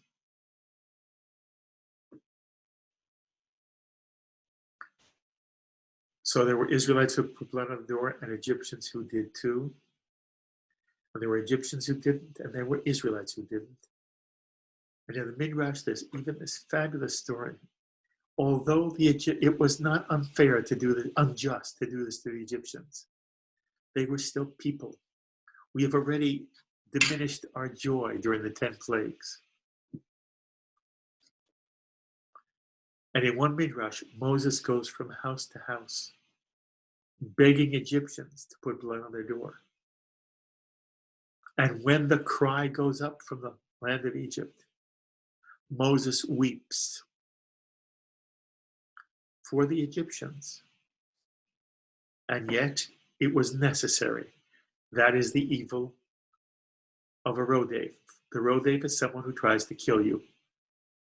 And it is just to stop that Rodef, even if it means taking his life. And the Israelites were to eat with their shoes on, ready to travel, staff in hand, unleavened bread on their back, and out they went that night. Pharaoh said again, this time you can go, and he meant it.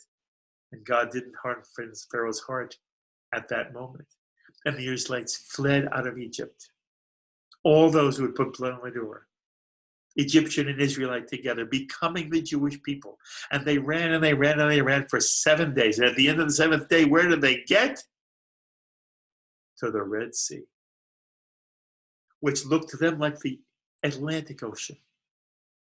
And they turned around, and lo and behold, Pharaoh had God had hardened Pharaoh's heart again. And here comes Pharaoh with the entire Egyptian army, meaning to annihilate, to murder every Israelite child, woman, and man. And the Israelites were trapped between the approaching Egyptian army and this Atlantic Ocean Red Sea. Is it the Reed Sea? I don't care if it's the Reed Sea. In the Midrash, this is a huge sea. And on either side of them, wild animals. So they couldn't run to the left. They couldn't run to the right. They couldn't run back, and they couldn't run forward. And they screamed to Moses. And what Yaakov Kershen, the author of Dry Bones, says is the first Jewish joke. The Jewish sense of humor. What? You couldn't leave us in Egypt? There weren't graves in Egypt where we could die. You had to bring us here to die. The Israelites scream at Moses. Do something. Save us. Save us. There's a fabulous passage here in the book of Exodus where Moses answers the children of Israel. And he says to them, stand still. Don't worry. Watch what God does for you today. You'll never see the Egyptians again. Paragraph break. And it sounds like Moses is totally confident. The next verse is the next paragraph. And it begins by God's saying to Moses, what may be the most important line in the entire Torah, certainly in the book of Exodus. Ma titzak elai, dabru el bnei Yisrael vayisau.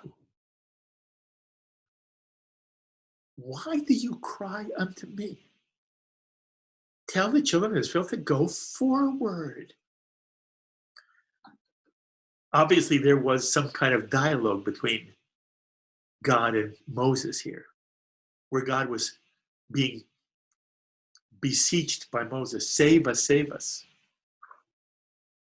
And God's answer is, don't cry unto me. Tell the children of Israel, go forward. From those verses, the rabbis create the quintessential midrash of what it means to be a responsible person in a very difficult world. The midrash is that as much as the children of Israel begged to God for salvation, as much as Moses begged, God was nowhere to be found. God did not answer. And then one lone Israelite, Nachshon, the son of Aminadab, Nachshon ben Aminadab, a prince of the tribe of Judah, a relatively minor character in the Torah. The Midrash has him leaping into the Red Sea. And there are different versions. He sticks his toe into the Red Sea. He plunges into the Red Sea. He goes into the Red Sea up to his nose. I like the one he plunges into the Red Sea. The minute Nachshon plunges into the Red Sea, the Red Sea splits. The Red Sea splits when an Israelite of flesh and blood has the strength, the courage, the bravery, and I use the word faith here not as a religious term. The Jew doesn't have faith, the Jew trusts. Emunah really is trust. It's affirmation. The word amen comes from the word emunah. Yes, I'm with you. I'll go forward with you. Nachshon plunges into the Red Sea and the Red Sea splits. And the question is, well, who really split the Red Sea? Was it Nachshon or God? And the answer is together. That's how life works. The Jew understands we're in a covenantal relationship with God where human beings are God's partner. We're the agent of the divine. In the Jewish tradition, God doesn't make a miracle. God infuses within us the passion, the love of others, the concern for the well-being of the downtrodden, of the widow and the orphan and the stranger. And then the Jew does everything he or she can to make this world a better world for everyone. It's all poetry. The Midrash of Nachshon is poetic. It's not a real story told in some newspaper. But in the Midrash, the rabbis, in their imagination, have a Nachshon going forward, and the sea splits. And then the question is, wait a minute. In the text, God tells Moses, stretch forth thy rod. And when Moses stretches forth his rod, the sea splits. Wasn't that a supernatural miracle?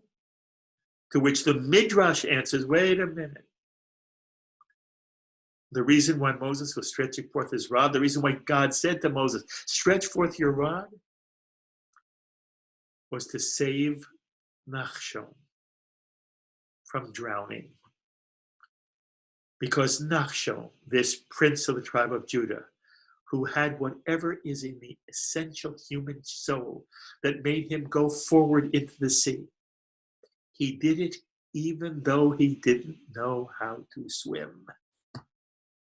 And so the Midrash says, God says to Moses, stick forth your rod and save Nachshon.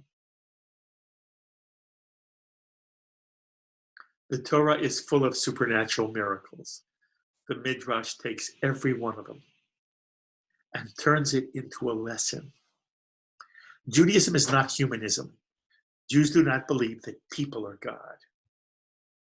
But the Jewish tradition is fundamentally humanistic, caring about the well-being of others. It's said in Midrash after Midrash, God says, don't care about me, care about my children. And the Israelites see the sea split, and it splits, by the way, in the movie it splits into two. In the Midrash it splits into 12.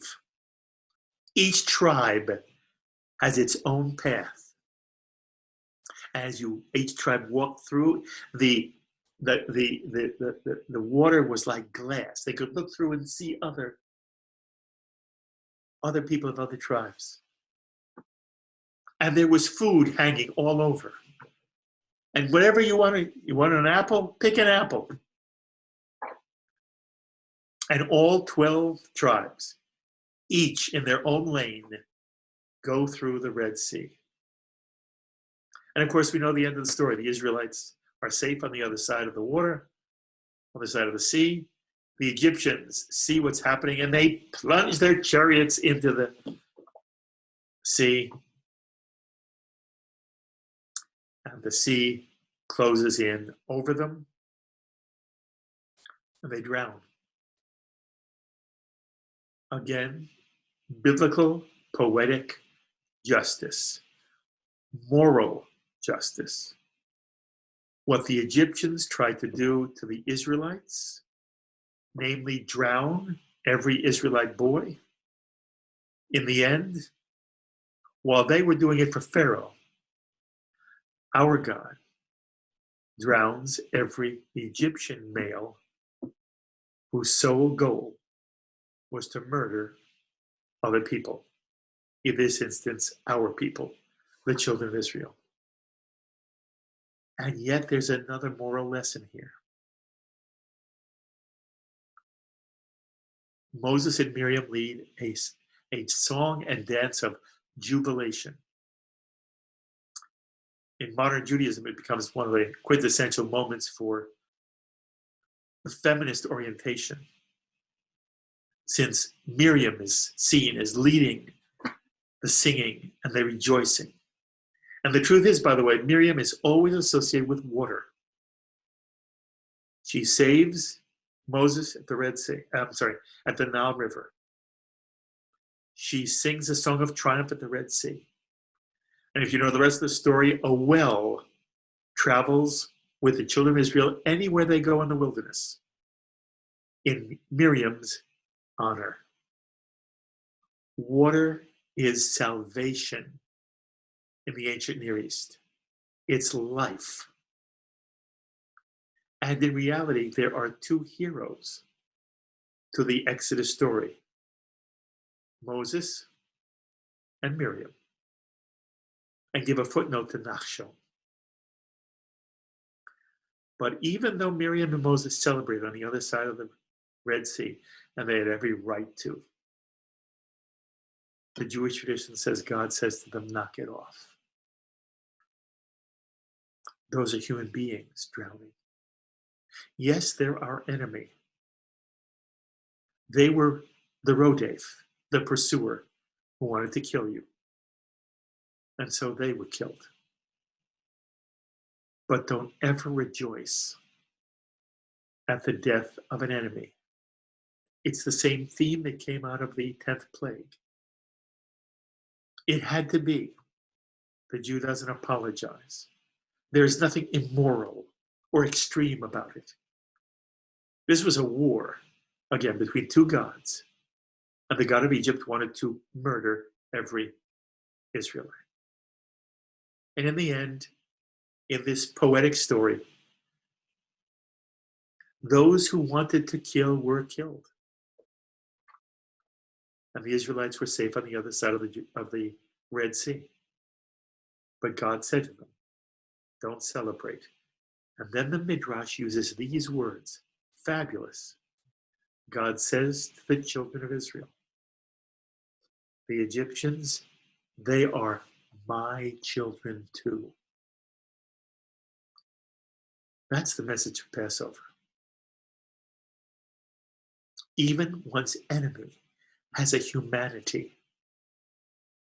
If one has to take the life of one's enemy, one does. But one does everything one can to avoid it, and one does everything one can to embrace the other, because they too are God's children. What's the message of Passover? That's the message of Passover. And in the story, the children of Israel then leave the Red Sea and they walk another 6 weeks. And at the end of the 6 weeks, they're at this small hill called Mount Sinai.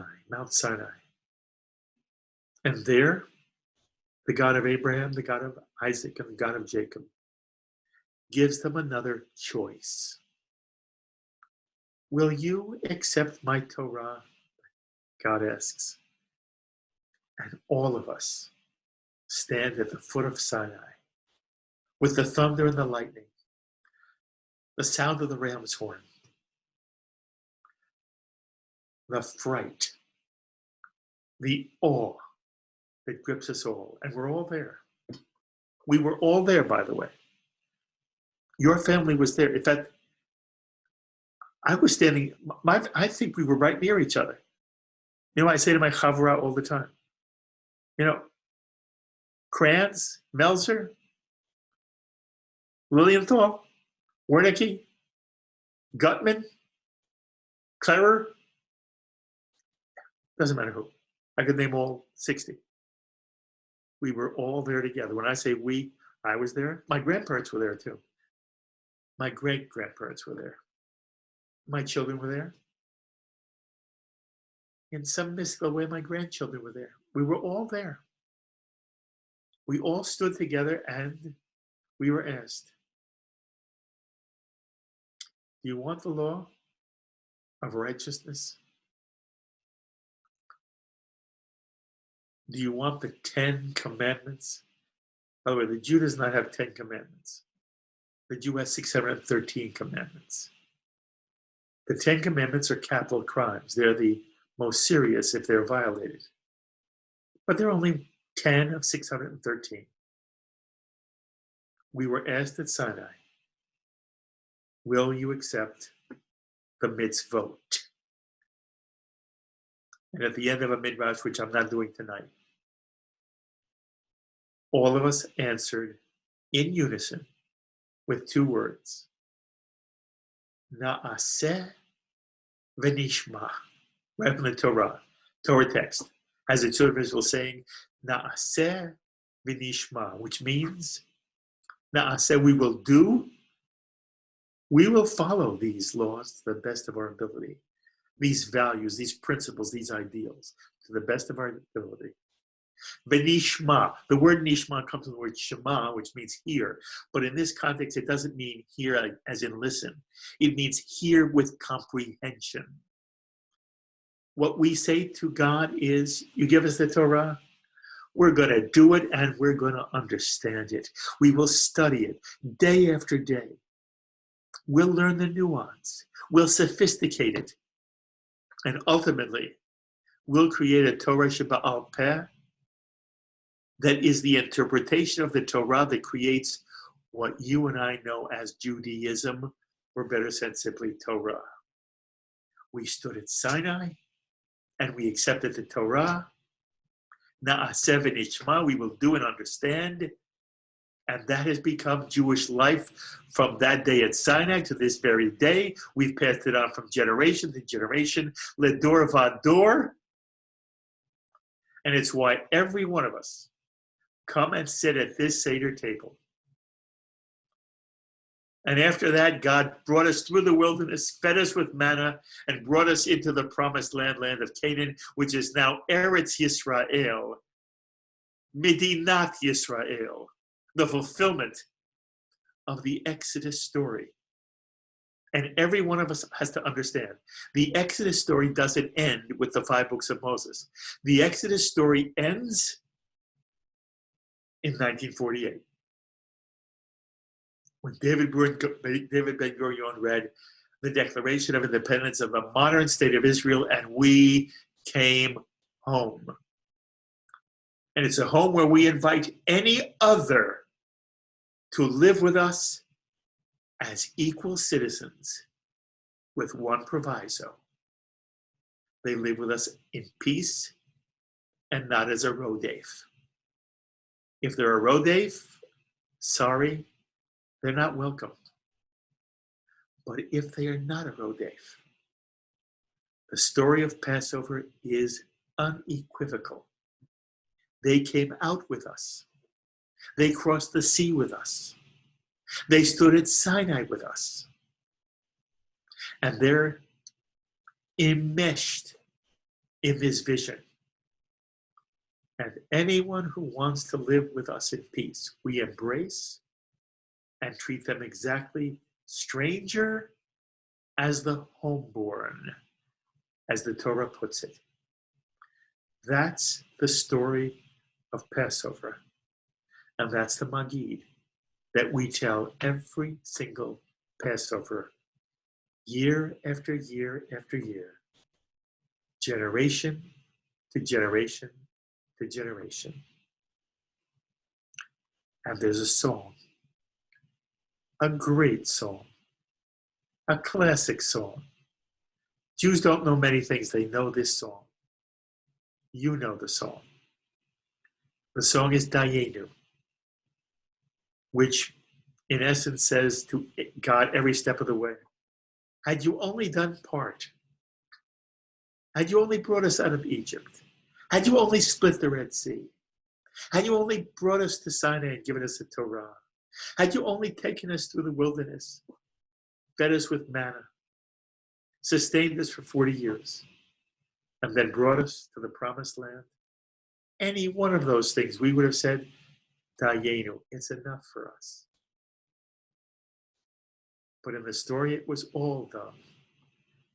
And one of the great moments of any Seder is when everyone at the Seder sings, Dayenu.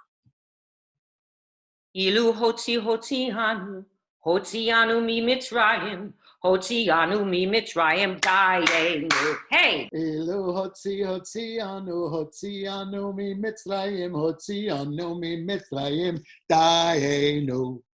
Dayenu, digga digga Dayenu. Dayenu, Dayenu, Dayenu, Dayenu, Dayenu, Dayenu, Dayenu, Dayenu, Dayenu. Ilu natan lanu et hashabat, natan lanu et hashabat, Dayenu, Dayenu, Dayenu, Dayenu, Dayenu, Dayenu, Dayenu, Dayenu, Dayenu. Dayenu, Dayenu, Dayenu. Ilu natalanu et haTorah, natalanu et haTorah, Dayenu, Dayenu, Dayenu, Dayenu, Dayenu, Dayenu, Dayenu, Dayenu, Dayenu, Dayenu, Dayenu, Dayenu. Dayenu, Dayenu, Dayenu, Dayenu, Dayenu. You know, Mark, as I sing Dayenu, I think of all the rallies we held in front of the Soviet missions demanding the freedom of Soviet Jewry, and the refrain was, Dayenu, it's enough. Yes. And we would scream, yes. Those Soviets, if they only imprisoned Natan Sharansky, that would have been bad enough. Those Soviets, if they would have only denied our people the right to emigrate, it would have been enough. Dayenu. And we went on and on. The truth is, Dayenu says the very opposite. Dayenu is a song in which we say to God, God, if you only did this little thing for us, it would have been enough. It's an expression of saying thank you, 2 words that we often forget to say to God and to those who are closest to us. Those simple 2 words. It's a good time to go around the table and have everybody offer thanksgiving for the presence of the other. And I think certainly today with the coronavirus, it's a time to say thank you. We say thank you to the truckers who deliver the groceries, to the clerks who shelve the groceries, to the workers who deliver them to our homes. We say thank you to police officers and firefighters and sanitation workers for putting their lives at risk for us. If it were only you, Dayenu. We say thank you to the custodians who clean the bathrooms of hospitals, to EMT workers, to pharmacists, to nurses, to doctors who really are putting their lives at risk. If only for you, Dayenu, in these dark, difficult times, it's really a time to say those 2 simple words. Thank you. We couldn't have done it without you. God bless you. So Zalmen, I want you to do Dayenu for us in Yiddish. And the words are not really a direct translation, are they? Correct. They are an adaptation from Yiddish writer Yiddish Schwartz, based on the traditional Dayenu. And what do they say in essence? They say, had we not been freed from Mitzrayim, and the sea would not have split, that would have been Dayenu. Had the sea split and we were able to go through in dry land, that would have been Dayenu. Okay, so basically, they may not be literal translations, but they are an attempt to get the sense of what Dayenu is about. Yeah. Okay, do it for us in Yiddish. Okay.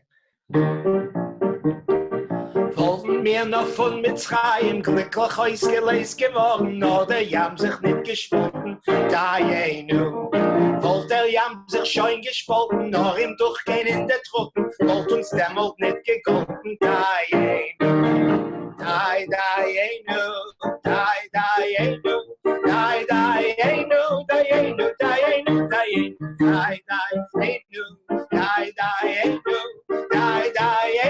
Dayenu, Dayenu.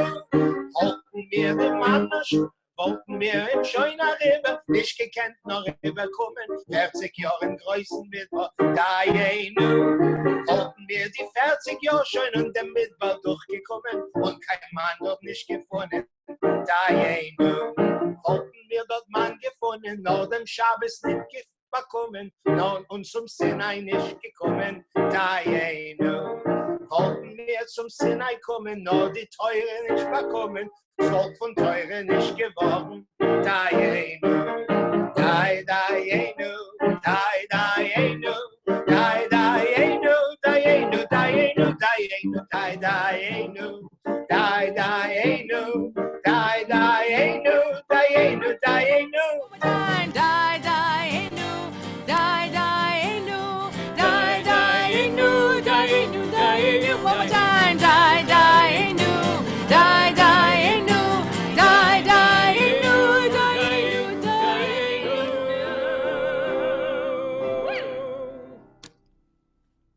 Yofi, gorgeous. By the way, there's a passage that summarizes Dayenu. I want Shachar to read it. It's fabulous. How much more then are we to be grateful to God for the wonderful deeds performed for us? For God brought us out of Egypt and split the Red Sea for us, and brought us through dry shod, and sustained us in the wilderness for 40 years, and fed us with manna, and gave us the Sabbath, and brought us to Mount Sinai, and gave us the Torah, and brought us into the land of Israel. Dayenu. We come now to the three symbols of Passover. We've mentioned them already. The three symbols are, first, the Pesach, the Paschal lamb, which we were told to sacrifice, roast, take the blood from the lamb, eat the lamb, and put the blood of the lamb on the doorpost so that we would become part of the Jewish people. Maror is one of the three symbols because it is the symbol of our bitterness, the bitterness of slavery and of our slavery when we were slaves in Egypt. It is one of the three things we are told to eat that night of the Passover. And the third is the matzah, the unleavened bread. We eat all three of these in honor of the Paschal night, the first night we left Egypt. It's at this point that in the Jewish tradition there is a Hallel. It's a gorgeous Hallel. It's long. We're going to do just one verse. And I'm going to ask somebody from my family. Judy, you do Hallel you do the Hallelujah at our own Seder. I want you to do it for me here. Is Judy Gelman-Myers doing Hallelujah? Hallelujah, hallelujah, hallelujah, Avdei Adonai. Hallelujah, hallelujah, hallelujah, et Shem Adonai. Hallelujah, hallelujah, hallelujah, hallelujah.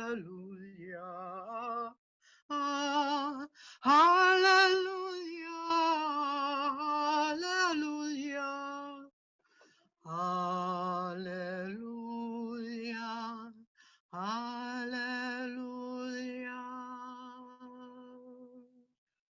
Beautiful, Judy. The second cup of wine, whether it's empty or full, you put some wine into your cup.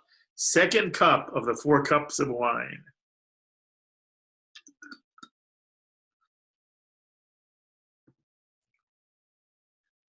And the Borei. Baruch Adonai Eloheinu melech haolam borei pri hagafen. Blessed art thou, Adonai our God, sovereign of the universe, creator of the fruit of the vine. We've actually reached the meal, but we don't start the meal until we do the brachot. And there are 3 brachot over 2 of the foods that are here. And the first is over matzah. So everybody take a piece of matzah and do not eat it, just hold it. And there are 2 blessings that, because matzah is bread, there's the motzi, and then there's also the commandment to eat matzah on all 8 days of Passover. Baruch ata Adonai Eloheinu melech haolam hamotzi lechem min haaretz. Blessed art thou, Adonai our God, sovereign of the universe, who brings forth bread from the earth. Baruch ata Adonai Eloheinu melech haolam asher kideshanu b'mitzvotav v'tzivanu al achilat matzah.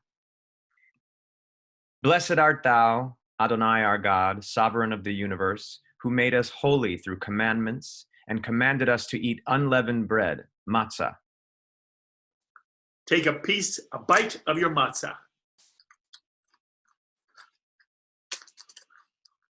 Then, the next blessing is a blessing for maror. Take bitter herbs and put it on some matzah, and don't eat it. Don't eat it with the maror till we do the blessing. Maror, symbol of our slavery. Baruch ata Adonai Eloheinu melech haolam asher kideshanu b'mitzvotav v'tzivanu al achilat maror. Blessed art thou, Adonai our God, sovereign of the universe, who made us holy through commandments and commanded us to eat bitter herbs, maror. Amen. Eat the maror with the matzah. Okay. And finally, call it korech. There's no blessing for this. We've already said the blessing for the bread and the matzah. But we make what's called a Hillel sandwich. We were taught that the great sage Hillel used to take maror, bitter herbs, and mix it with the charoset.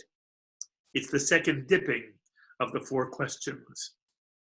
The first dipping is when we dip the parsley in salt water. The second dipping is when we really mix the charoset with the maror. Please feel free now to make yourself a korech sandwich, a Hillel sandwich. There's no blessing. You can eat it. And when you eat it, we continue the Seder with what's called Shulchan Orech. What most people call, can we eat now? Or can we eat yet? Now we eat. But let me explain to you. It's in the Seder. We don't pause in the Seder to eat. This meal we are about to have is part of the Seder service. So I invite you all, if you have food there, to eat. We're going to stay with you, and we have some things for you to listen to and watch. And then at some point we will begin the end of the Seder. And of course we will go right through the end. But right now, I hope you're enjoying spending the second night of Passover in my living room with all of my friends who you've been able to see participate in the Seder and Shulchan Aruch. Delicious. הלחמה על ידי אכלו אהבתנה בהרה די מצרים בהרה די מצרים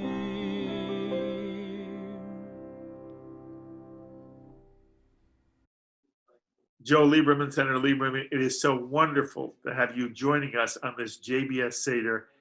Thank you for making the time. Mark, I'm delighted to be with you. It's an honor. Thank you for doing this. This Seder is going to matter a lot to a lot of people who can't attend a Seder this year. And I will say, as we're pre-recording this, this is the first time in 3.5 weeks that I've had my blazer on. L'Kovid Yantif. You've been celebrating Passover your whole life. And, I want you to think back to when you were a child. Right. What Pesach was like for you in your home growing up. My grandmother was meticulous about Pesach and Shabbat, and she really, her rules prevailed. So really weeks before Pesach was starting, I can see my grandmother, and she wasn't a kid, she was already in her 60s, on her knees painting the woodwork in the house. It was symbolic. It really wasn't halachically necessary, but it was part of the cleanliness. And then everybody in the family, my aunts and uncles, my cousins, would all come to my grandmother's house. We called her Baba. And we would have the Seders there around her table. It was a big crowd. It was probably 20 people at least. They were very, very memorable and a lot of fun. The food was great. I have very positive memories. This is a fascinating story. So during the 90s, I had become friendly with my colleague in the Senate, Al Gore. And when he was vice president, one Passover, Hadassah and I asked Alan Tipper to come to our house for the Seder. So they were great. And Al was schooled in Jewish custom, biblical history, so he loved it. He contributed a lot to the Seder. So it came time for the opening the door for Elijah the prophet. So I went with Al actually to open the door, and I had forgotten that there were probably 4 or 5 Secret Service cars outside our house in Washington, plus 4 or 5 agents standing a little in front of the house on my back. They thought the vice president was about to leave. Suddenly, the engines are turned on. The lights start to flash. I said, oh, maybe Eliyahu really will come. And I said, gentlemen, I'm sorry, I have to tell you, this is only part of the service. We're going to close the door. It's not over yet. Anyway, I'm glad to share that with you and your viewers. Thanks for doing this. It's a real mitzvah for you, Rabbi Golub, and I appreciate and admire you very much. I have a memory going back with my grandmother Frida of making gefilte fish from scratch out of her cranking a meat grinder. And I guess there was a part of me that in ways that I didn't always feel like I had all of the kind of cultural Jewish background that other people I knew had. It was a real stamp of kind of legitimacy that I knew how to make gefilte fish from scratch. So, and I have memories of making that with my grandmother, and it was really the best. It's very hard to eat jarred gefilte fish after that. The second is just incredibly beautiful memories with my extended family. We would have very large Passover Seders, and they were very raucous. We used the Maxwell House Haggadah like so many other Jews across America.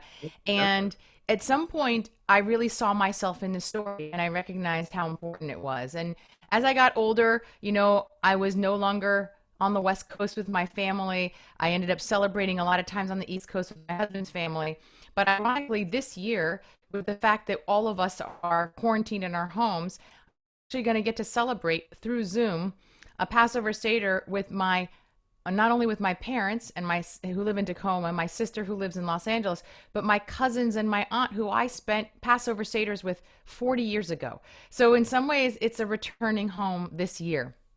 That is beautifully said, and it is true. There were people at our family Seder this year who would not normally have traveled right East Coast, but since we're doing it on Zoom, everybody's invited. We don't have to wonder how much room we have, and everybody comes. So, although none of us wanted this, no, you are correct. But we find silver linings. It's it's this home holiday, and here we are at home, and we've been at home now for several weeks, and there is a sweetness to this, despite what we find ourselves in, despite the state of the world, despite our fears. These holidays come at the right time for us spiritually, and we are in a narrow place right now, and Passover is the perfect holiday to express our angst at this moment, of being in a constricted place, of being scared, of not knowing what the future will hold. But in retelling the story, I think it gives us incredible hope, and it brings us closer together. I'm actually in Miami Beach right now, and we escaped here before Purim, just before it got really bad in New York. And here I'm doing my work. I'm writing, I'm reading, of course, I'm doing media, and I'm doing as best I can to create some sort of normalcy in the world of craziness. But we're all experiencing this craziness together. And in that way, I suppose it's a nice feeling that we're experiencing it together. Is the weather beautiful? It is glorious. That's one thing that makes it much better. People are far less hysterical here than they are in New York City.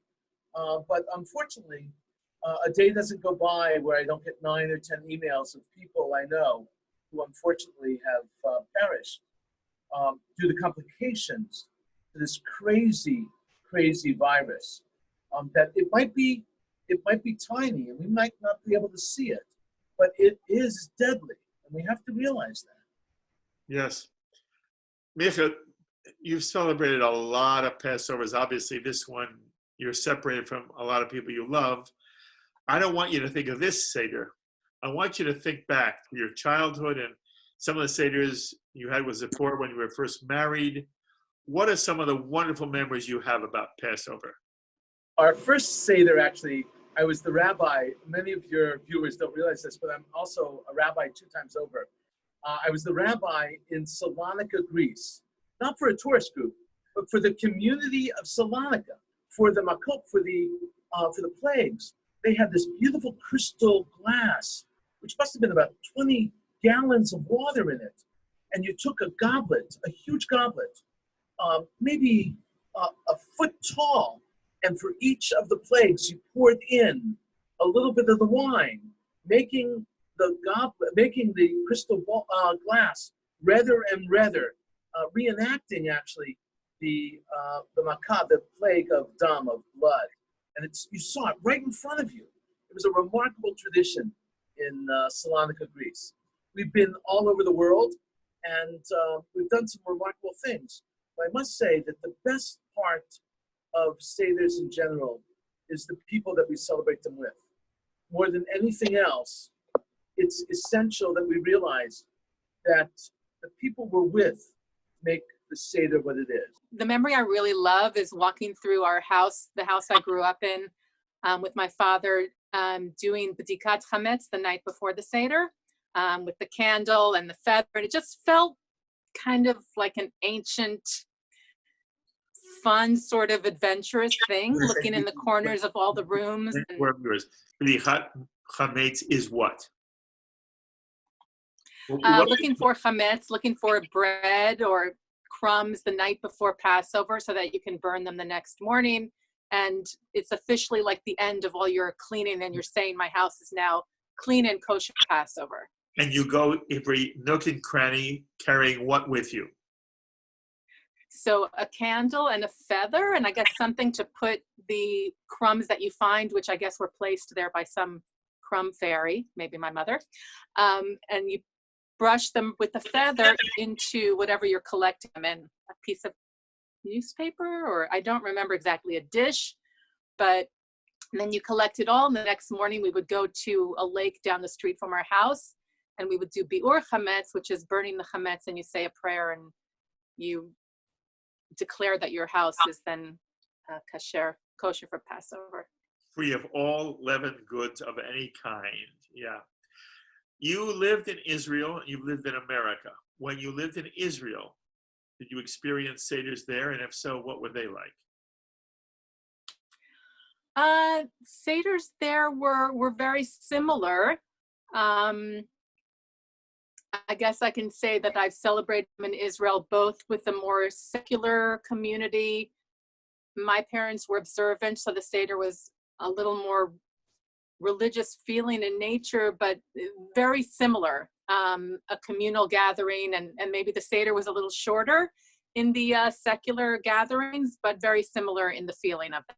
It was a Seder with 40 some odd people. My father was one of 7 children, and the table wound throughout this entire house. And you know what? Cousins who didn't like each other never got a chance to even sit near one another during this wonderful Seder. And I remember my Aunt Sadie made golf balls, we called them, because they were very hard balls for the chicken soup. But it was a wonderful time growing up, and I remember all the songs and all the stories and sitting with my uncles and aunts, and it was a wonderful night. And the second night, it was just the 4 of us, my brother, my mother, and father in Parkchester, and there we did the entire Seder. And in Davidson Avenue, the family used to say the word Passover came from the word Passover the eggs, Passover the matzah, Passover the horseradish, etc. Wonderful feelings, wonderful experiences, which have stayed with me, even though the family is long removed from the Bronx and long removed from Davidson Avenue. Passover, the first night of Passover, is the #1 observed ritual of Jewish families across denominational lines. You know, in certain communities, there's almost a fetish about how late a Seder runs, but the fact that brings people together either together or virtually this very special, very strange holiday is something that's very, very important. And I also want to mention a culinary aspect of Passover, and that is, you know, in the 1930s, Maxwell House coffee changed what we drink at the Seder. Forget about the 4 cups of wine.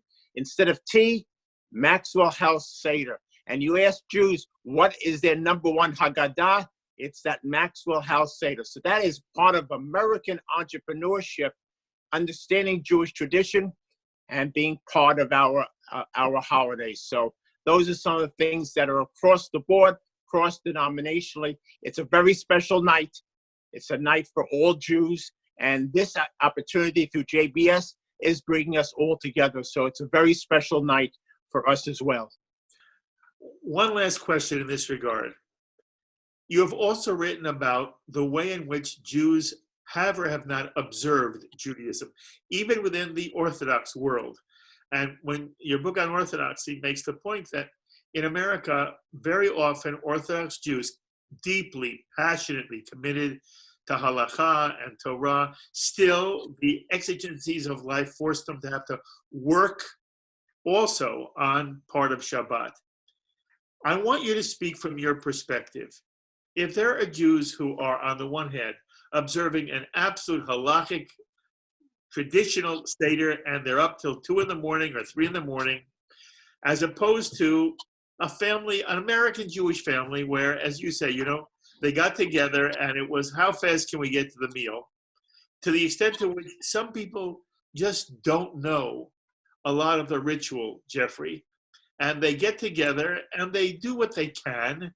And if there was a halakhic standard, it would fall short.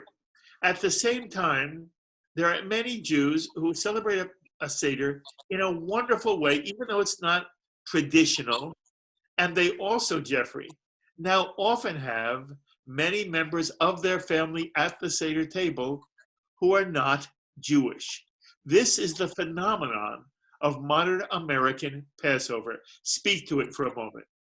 Well, when you speak of traditions, there are halakhic traditions, and there are family traditions that are passed down from generation to generation, even if the people around the Seder table may not all be Jewish. So when we do, in our family, we are a hybrid. My in-laws were German Jewish refugees and survivors. We do some of the songs in German at the end of the Seder, which reminds us of my wife's family's heritage, in the same way that we have our songs in English. Who Knows One? Well, there's a German version of Who Knows One. And again, this is a tradition that we hope to give to our children over the course of the of the generations. Abe, as a survivor, there's a special meaning, not only to Passover in general, but to the second night of Passover. Would you talk about that for a moment? Growing up, and I go back to the DP camps in Europe after the war, the Seder was always enmeshed in the Holocaust. So it was never the Seder as I know it now, as I try to celebrate with my children and grandchildren.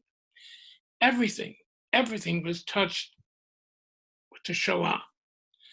The stories that were told about grandparents who weren't there, aunts and uncles who weren't there. So everything had this heavy, meaningful, painful memory at a time of joy and celebration of freedom. Even the melodies, the nigunim, were all related to someone who wasn't there. My first Yiddish song I ever learned was for Pesach, and it was Shira Partizanim in Yiddish.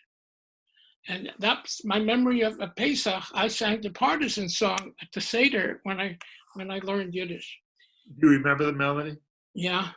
A little of it? I'm not a singer, so sag nicht keinmal aus der Geist im letzten Weg. Wenn Himmel stehen und verschlagen bei Tag. Weil kommen wird nach unser ausgebänkte Schau. Es wird abbrückt an unser Trott mir seinen Do. So, and that's what you heard at your Seder? Yes, yeah, because my father wanted me to have a role, besides the Arba Kashas, okay? So he wanted me to relate to the Shoah. This was 1947, 48, 49, 50. But as you know, in recent years, in modern Judaism, I don't know to what extent Orthodoxy accepts amendments, but in our Seder, we've added on the second night of Seder a special prayer.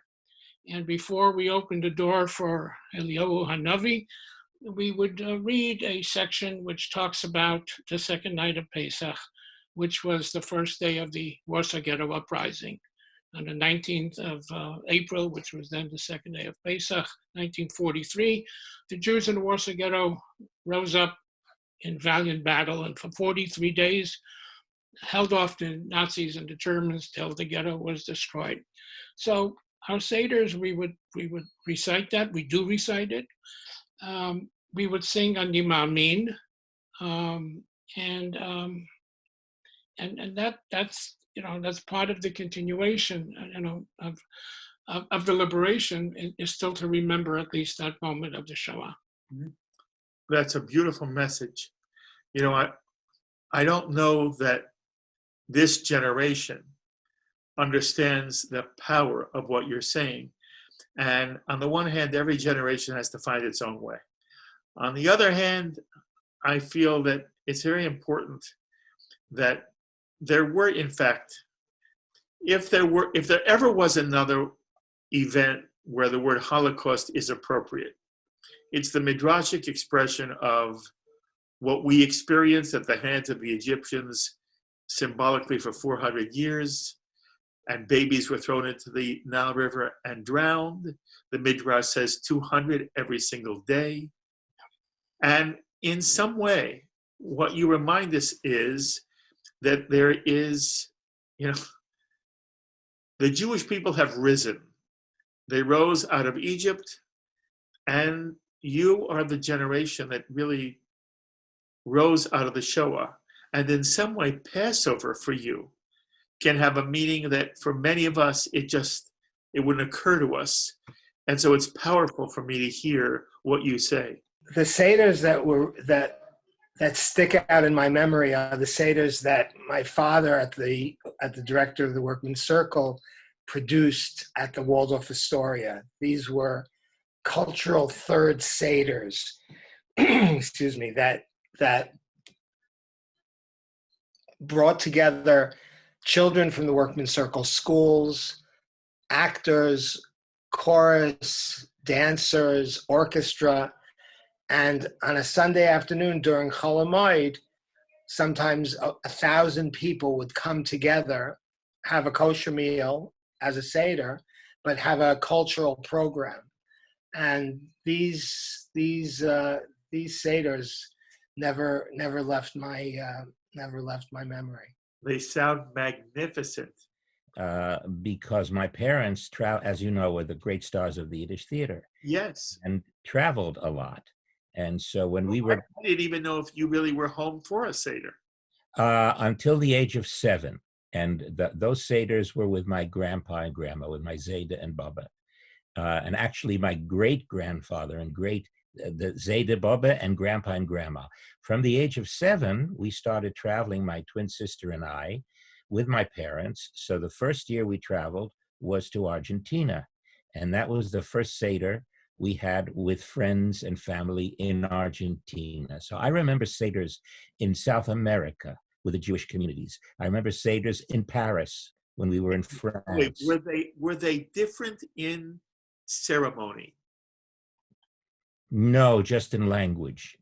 I come from a line of musicians, and Passover Seders for me growing up, I just remember so much music, instruments on the table, little things to shake and triangles, and music has just been in my blood, and it feels like it's a part of me in a deep way. My aunt would make this very traditional Passover dinner, and she had grown up kosher, and it was a very long, very authentic service. I loved, so we would do it from start to finish. And my stepfather, who was a huge part of my life, had a lot of issues with the killing of the firstborn, and so we would each year get into a very long family discussion about the significance and the difficulty of accepting that facet. I think I've told you before that we were not at all observant except for Pesach. And that was the time that everything was super duper, different dishes, different everything. I often say I went to school with salami on matzah sandwich, where that, the grease from the salami would go through the brown paper bag and my sandwich would smell. But one memory, because it was really an incredible experience, our Passover Seders, we love them.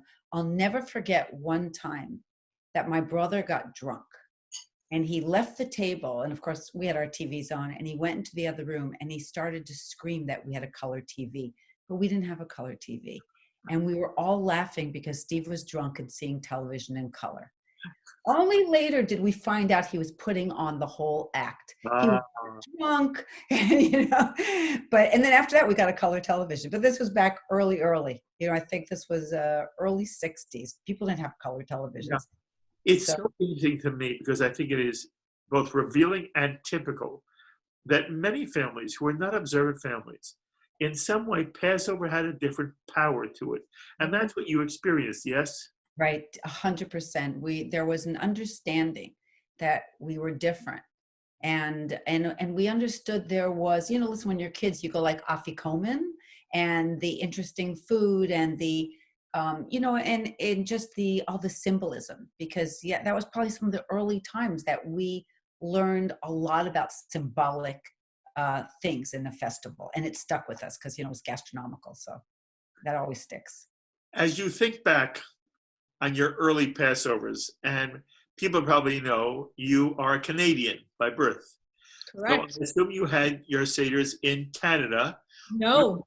No, where were they? Oh, every year, twice a year for Rosh Hashanah and for Passover, we would schlep across the border, and it would be a big trip to New York and eventually go to Queens and be with my grandmother and my great aunt and uncle. Oh, that's lovely. That's lovely. Were they the only ones there? In other words, oh no, they would host. Yes. And obviously all of our cousins and extended family. And it's a tradition we have kept up now every single year since even before I was born with my family. Although obviously the older generation has passed. They were all Holocaust survivors and really remarkable people. And we, are keeping it up in their tradition because of their merit and everything they taught us to continue the important Jewish traditions of family being together for Passover. Oh, it's so important. Yeah, I'm so proud of you.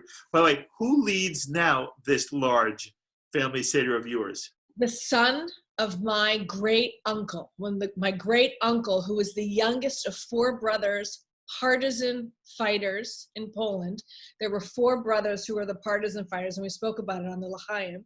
The elder was killed detonating a railroad in Poland, and the 3 younger brothers survived, moved to Little Neck, Queens, and the youngest brother was the one who would host the Seder, and now his son, who is a doctor at NYU named Larry Chinitz. That is lovely. That is wonderful. One special memory from all the Seders you can remember. One special memory. Sneaking vodka at the bar when I was like 10 with my cousins. Oh, and the Seder, I want to say, is really special because we have four doctors in our family right now working on the front line. Larry Chinitz at NYU, Jason Chinitz as well in Long Island, Michael Grody, and Peter Schmaus. Well, kol hakavod to them. You know, Brooke, they're doing divine work. Absolutely. It's beshared that my brother is busy with a huge tikkun, which is that my brother David, who is in his 70s and fit as can be like his sister, is in the convenient care center, which has been changed to the urgent care center. He's a professor at Cornell. He was the head of theater at Cornell. And when he's not being a professor, he was an ER guy. And he's back to probably the most satisfying work in medicine that he's ever done in his life. So he's helping to save human life. And as he said to me, I can't handle the Seder this year. Who will lead the Seder? I actually am going to lead the Seder. Lovely. It's the first Seder I've ever led. But way in the beginning, we were at Grandma and Grandpa's at 955 Walton Avenue in the Bronx. And I loved my papa.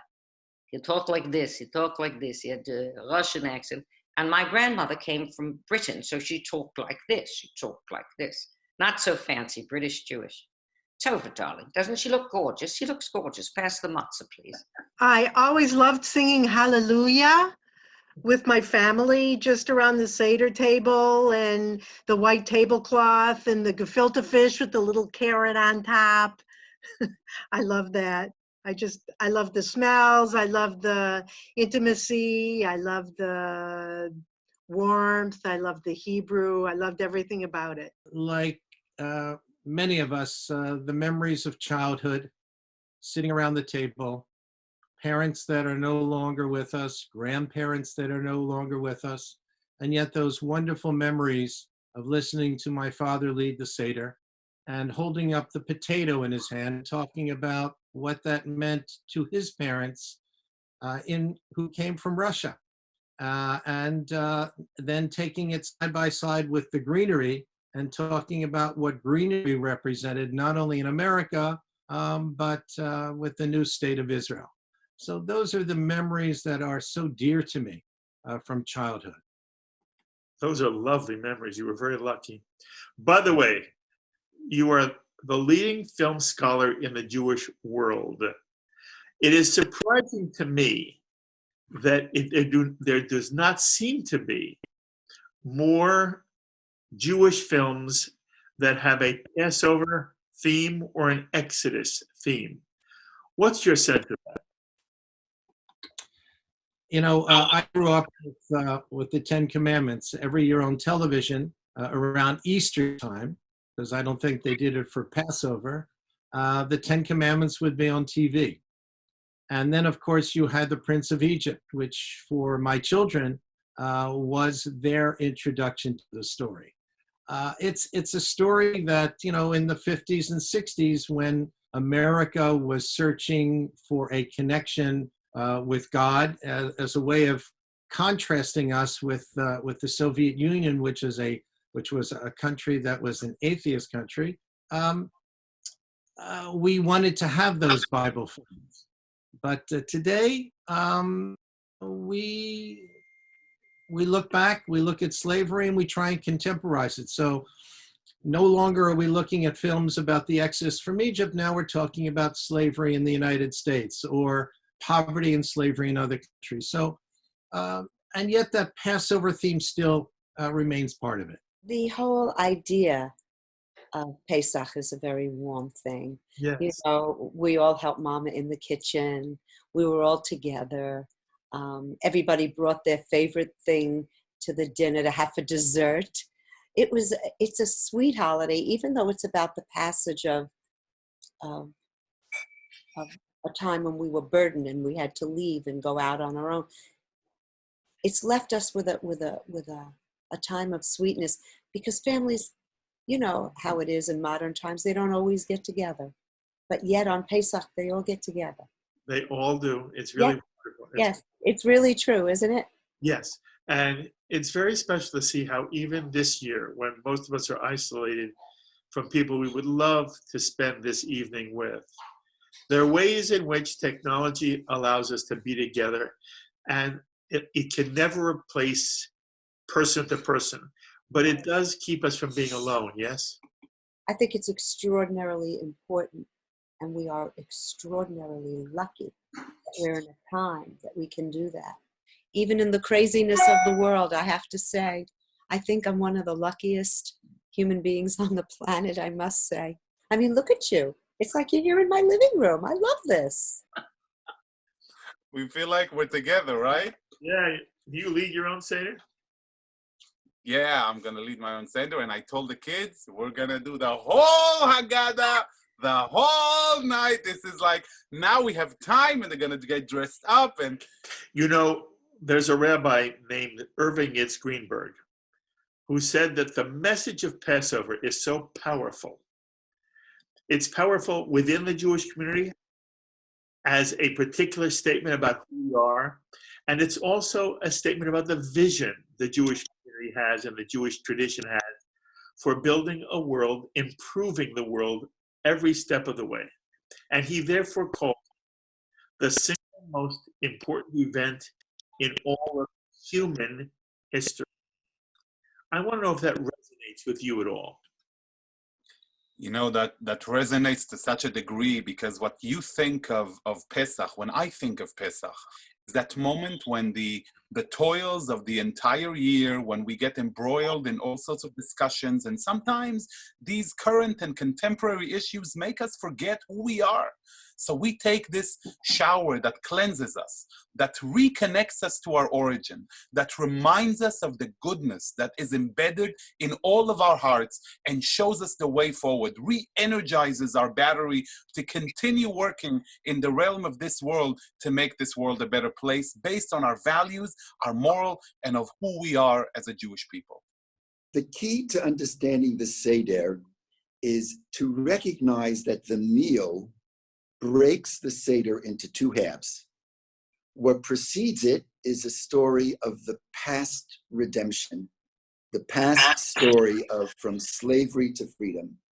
What follows the meal is the hope for the future redemption. That's why we begin what happens after the meal by opening the door for Elijah the prophet, who will announce, according to the prophet, the coming of the time of freedom, of peace, of goodness and kindness, who will announce the time of redemption. When my son, who's now a great scholar, Dr. Tovah Weiss, I say that very objectively, when he was a little boy, he used to say, Abba, Elijah, Eliyahu, he's flying all over the world, drinking all this wine, and we have to open the door for him. He can slip through the cracks of the door. It's a deep question, Mark. But I think the answer is, if we want the Messiah to come, we've got to get off our hands and open the door. All right, it's time to begin to end the Seder. And we end the Seder, of course, with the Afikomen.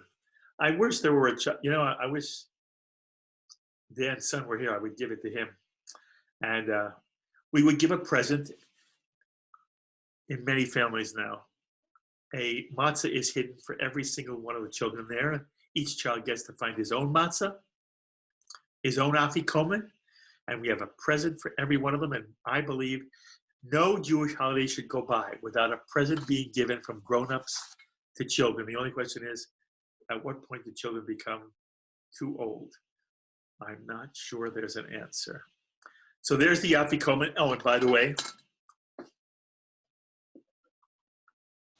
no one may leave the Seder without eating the afikomen. I'm going to eat it on your behalf. Afikomen. You are now having dessert. We have dessert later too, but this is dessert.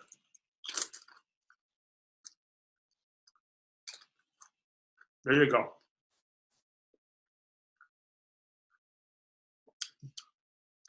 Okay. After the afikomen and after the gift, there's something called Birkat Hamazon. It's sometimes called grace after meals. Grace has doesn't have a Jewish feel to me.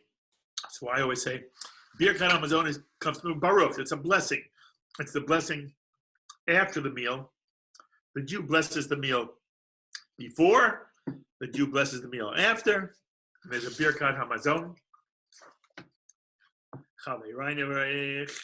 Yehi Shem Adonai Baruch Medav Yad Olam B'Reshut Chavirai Uvarech Eloheinu Shechalnu Mishelo Baruch Eloheinu Shechalnu Mishelo U'Tuvo Chayinu Baruch Hu Baruch Shemo Baruch Atah Adonai Eloheinu melech haolam, hazan et haolam kulo betuvo, bechen bechesed uvrachamim.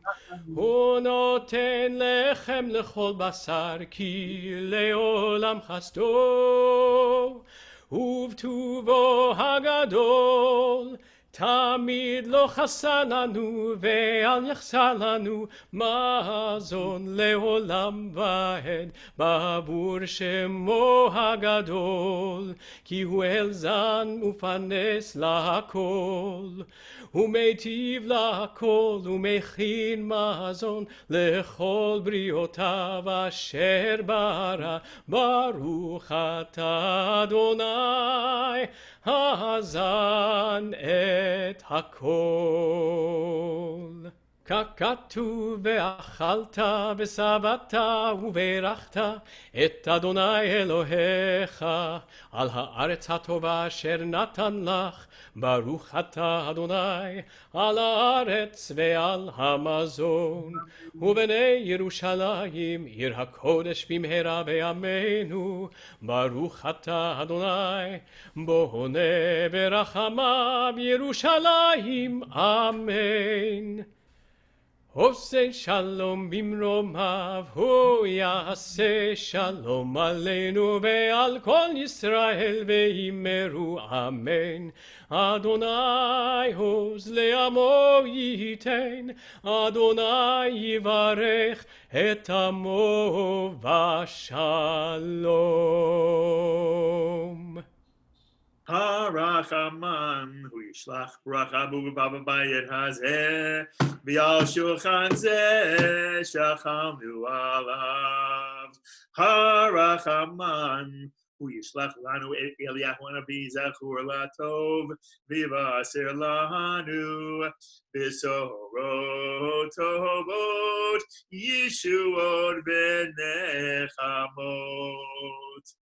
הרחמן הוא המשפחה שלנו ואת כל החברים שלנו ואת כל אשר להם אותנו ואת כל אשר לנו כמו שנפרחו אבותינו אברהם, יצחק ויעקב בכל מכל כל כן יברך אותנו כולנו יחד בברכה שלמה ונאמר אמן.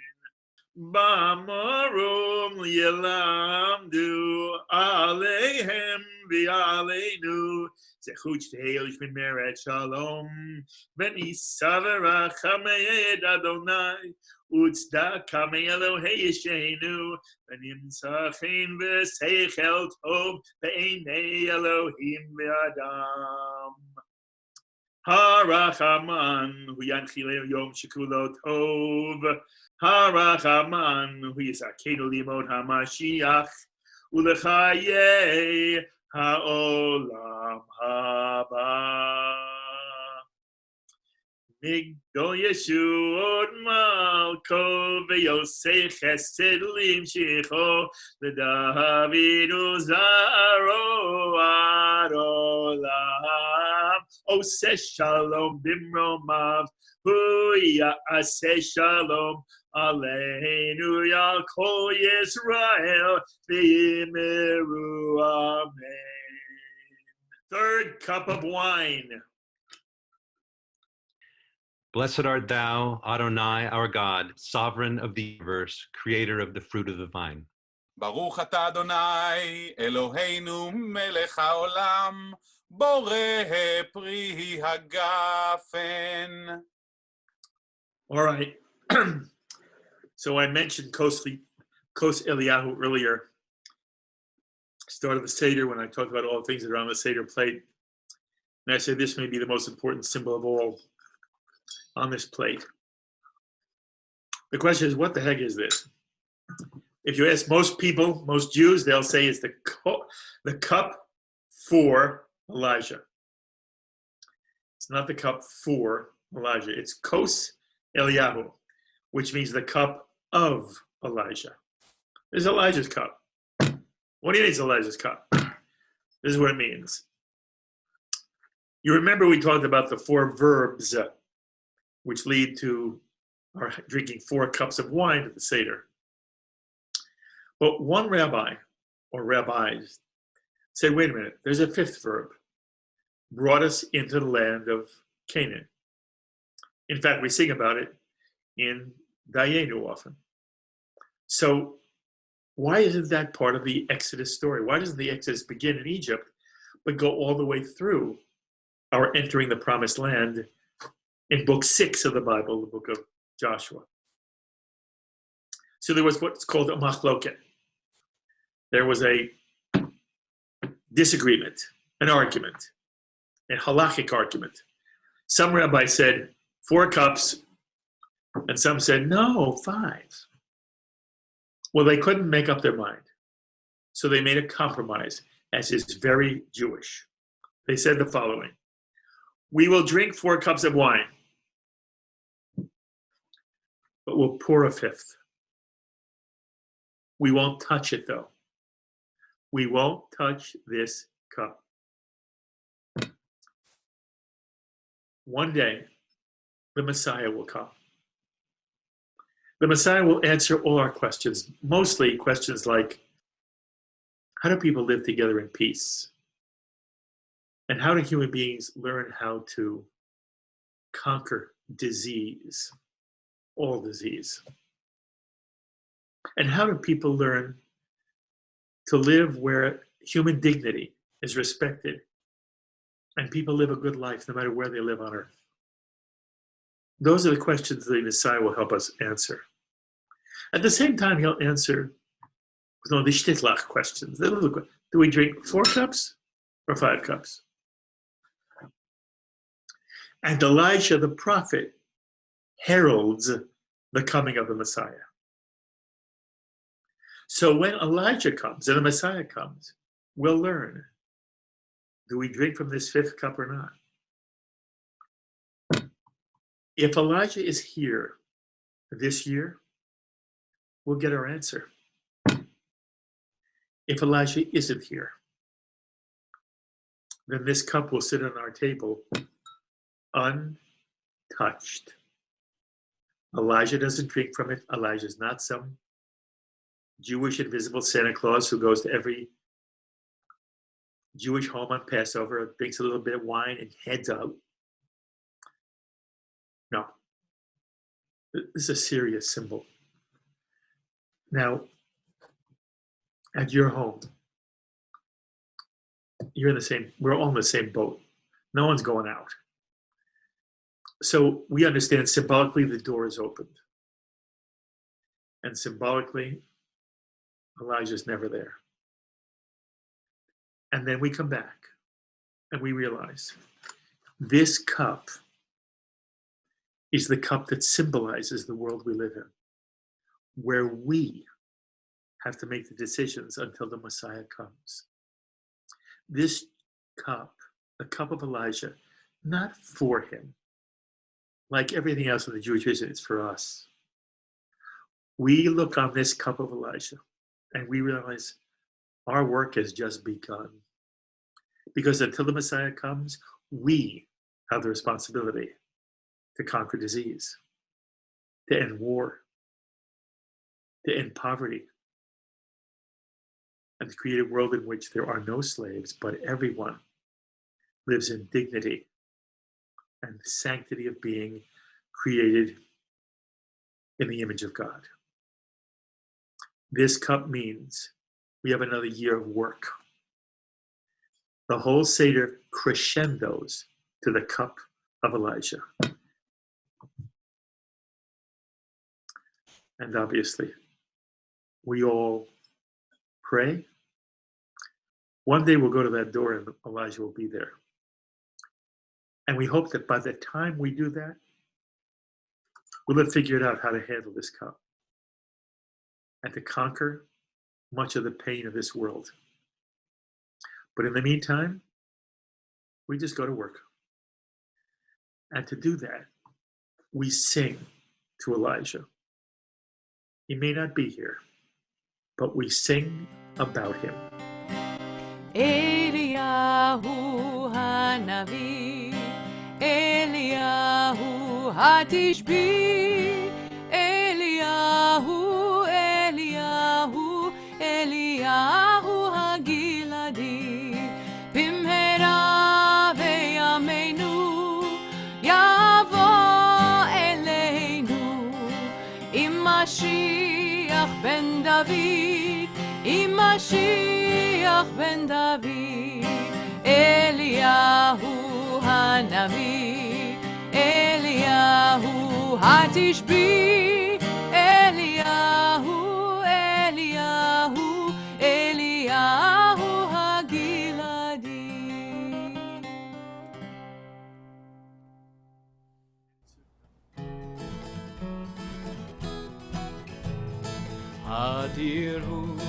Adir hu, yivne ve'to bekarov, bimhera, bimhera, ve'yameinu bekarov, el bnei,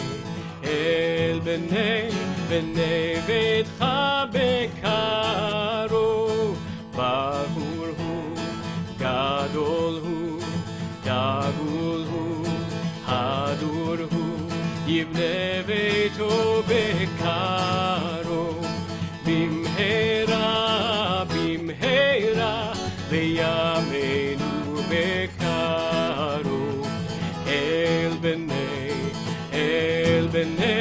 bnei ve'tcha bekarov, tzadik hu, kadosh hu, rachum hu, Shaddai hu, Takif hu, yivne ve'to bekarov, bimhera, bimhera, ve'yameinu bekarov, el bnei,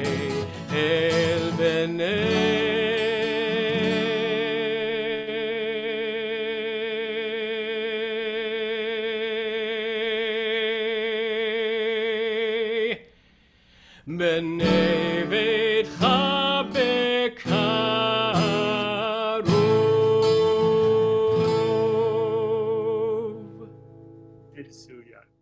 By the way, in our home, one of the songs we do all the time is Chad Gad Yah. I will do a little bit of Chad Gad Yah for you. Chad Gad Yah, Chad Gad Yah. Dizvan Abba Bitrezuzeh. Chad Gad Yah, Chad Gad Yah. Viata Shun Rabbi Achalegadya. Dizvan Abba Bitrezuzeh. Chad Gad Yah, Chad Gad Yah. I'll jump now to the very last verse. V'ata hakadosh baruch hu v'shachat lemalach chama v'shachat l'shochet v'shachat l'torah v'shata l'maya v'chava l'nura v'sarach l'chutra v'hika l'chaba v'nashach l'shunra v'yacha l'gadya. Yizvan Abba Bitrezus Chad Gadia Chad Gadia.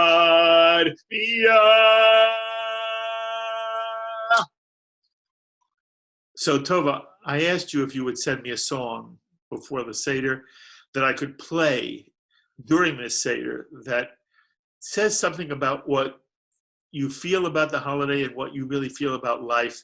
And you sent me a song. Would you tell our audience what we're about to hear? The song I picked out is from Jerry Herman's first Broadway show, Milk and Honey. And when I had the honor of playing Golda Meir at the Helen Hayes Theater for 16 months, this prime minister and this extraordinary American composer had one very important thing in common. They shared one favorite word in Hebrew that they hope would solve the problems in the Middle East. And that is the nature of the song I'm about to sing for you. Shalom, shalom, you'll find shalom, the nicest greeting you know. It means bonjour, salud, and skol, and twice as much as hello. It means a million lovely things, like peace be yours, welcome home. And even when you say goodbye with shalom. It's a very useful word. It can get you through the day. All you really need to know, you can hardly go wrong. This is your home as long as you say shalom, the nicest greeting you know. Shalom means twice as much as hello. It means a million lovely things, like peace be yours, welcome home. And even when you say goodbye, if your voice has I don't want to go in it, say goodbye with a little hello in it. And say goodbye with shalom. I have one little Yiddish thing I could sing for you. It's very little, but do you want me to do something more? I want you to do a little bit of Yiddish. Okay. My grandma Ada always dreamed of being an actress. Because of the time in which she was born and the life she led as an immigrant into the United States, she could not live that dream. But she used to sing this song. Wer bin ich, wo's bin ich, mit mein Singen frei. Ein Gedanke matteut mir, ich bin nicht eier gleich. Ich bin der, wo's ich sing, und macht freilach die Gäste. Und ich bin der, wo's men gedenkt, und men vergesst. Who am I, what am I, with my singing for you? I am here in the light, I perform for a few.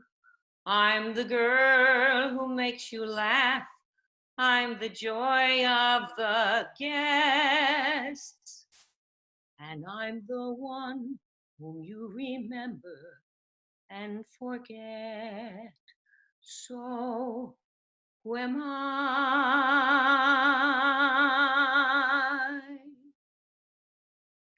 Well, I'll tell you who I am tonight. I'm the girl who was lucky enough to participate in Rabbi Mark Golub's Seder. Thank you, darling. Now, Mike, you prepared a song for us for this evening of Seder together. And it is a new rendition of a classic that you've done, Naomi Shemer's Lu Yehi. I want you to set it up for us. First, I want you to explain to the audience what the theme of the song Lu Yehi is, and then explain what's different about the version you're going to do for us now. What's interesting about Lu Yehi is that Naomi Shemer, may she rest in peace, who composed and wrote Lu Yehi, was influenced by the Beatles' Let It Be. She took Let It Be and said, if it can be in English, it can certainly be for the Jewish people, and she made it into Lu Yehi, May It Be. And it's basically a song about all the negative things that have happened or that could happen to our people. And what she's saying is, despite those negative things, she's asking, Lu Yehi, Ana Lu Yehi, please, may it be. Everything, Kol Shenevakesh, whatever we ask for, may it come to be. And the last lyric, which I think is so appropriate for what we are going through now, says, Ve'im pitom yizrach me'ofek, if suddenly should arise from over the horizon, or kochav me'al roshenu, a star over our heads, kol shenevakesh lu yehi, then please, in other words, this, what we're going through now, something came over the horizon that we didn't expect, then give us shalva, tranquility, and give us koach, give us strength to all those that we love. Give them strength to overcome it. Kol shenevakesh lu yehi. And that's the song that I dedicate to all your viewers on JBS. It is a fabulous, fabulous, perfect song for this evening. And here is Mike Burston doing Lu Yehi.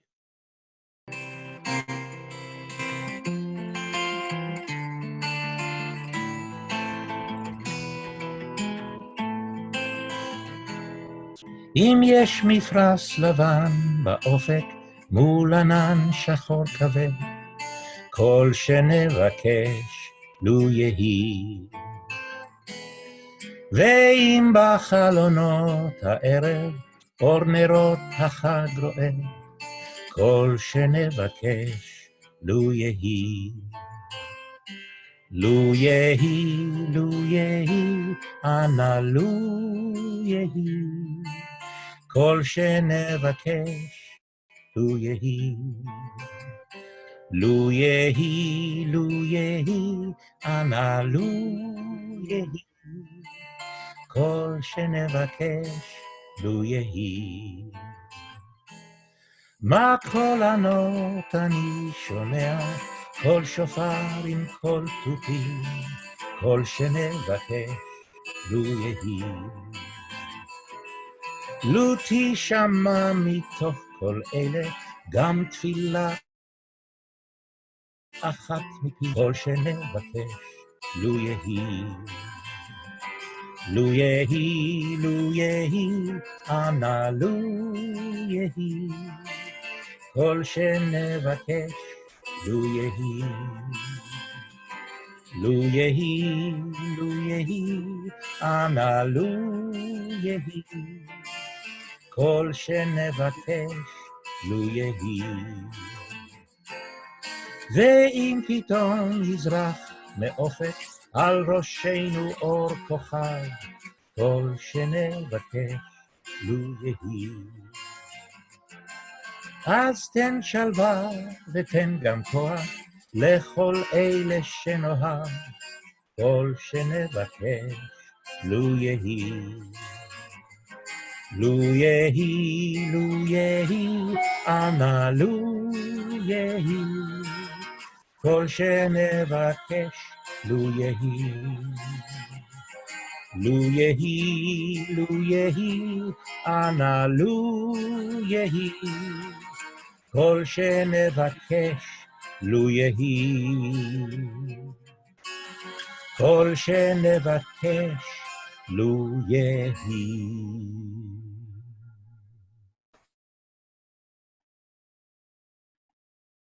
Thank you so very, very, very much.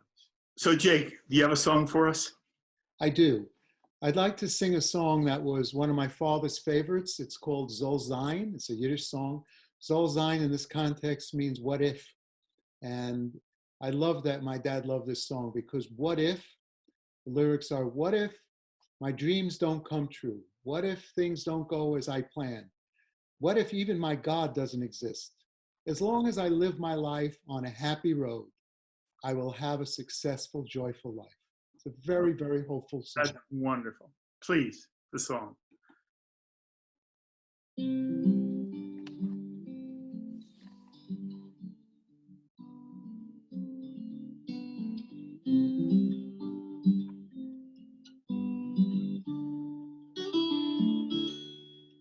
Soll sein, als ich boi in der Luft meine Schlösser.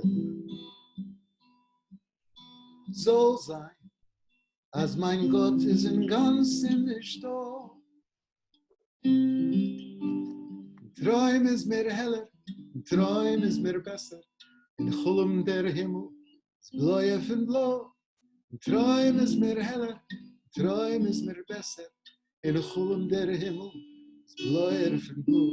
Soll sein, als ich will keinmal zum Ziel mit der Lange. Soll sein, als mein Schiff wird kommen zum Brei. Ich geh in dem, ich soll haben der Gangen. Ich geh nur den Gang, auf einen sonnigen Weg. Ich geh in dem, ich soll haben der Gangen. Ich geh nur den Gang, auf einen sonnigen Weg.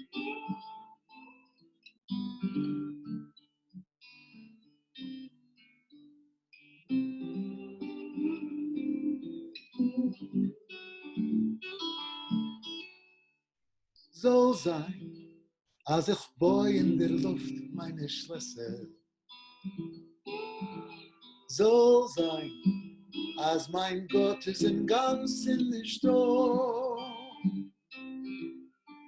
Träum ist mir heller, Träum ist mir besser. In Chulum der Himmel ist bläuer von blau. Träum ist mir heller, Träum ist mir besser. In Chulum der Himmel ist bläuer von blau. Oh, oh, oh, oh. La la la la la la la la.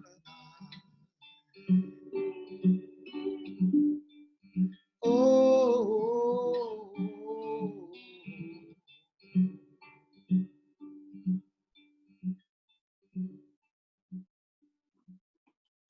That was wonderful. Thank you, Jake.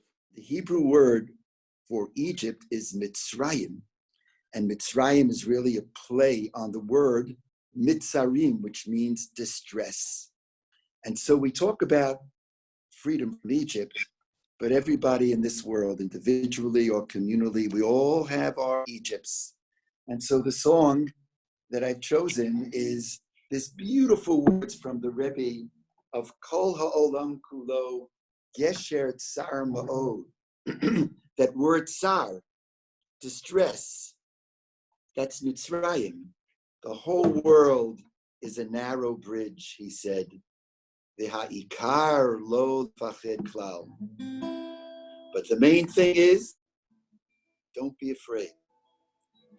The whole world, the very narrow bridge, a very narrow bridge, a very narrow bridge, the whole world, very narrow bridge, a very narrow bridge. Join me. But the main thing to recall is to have no fear at all.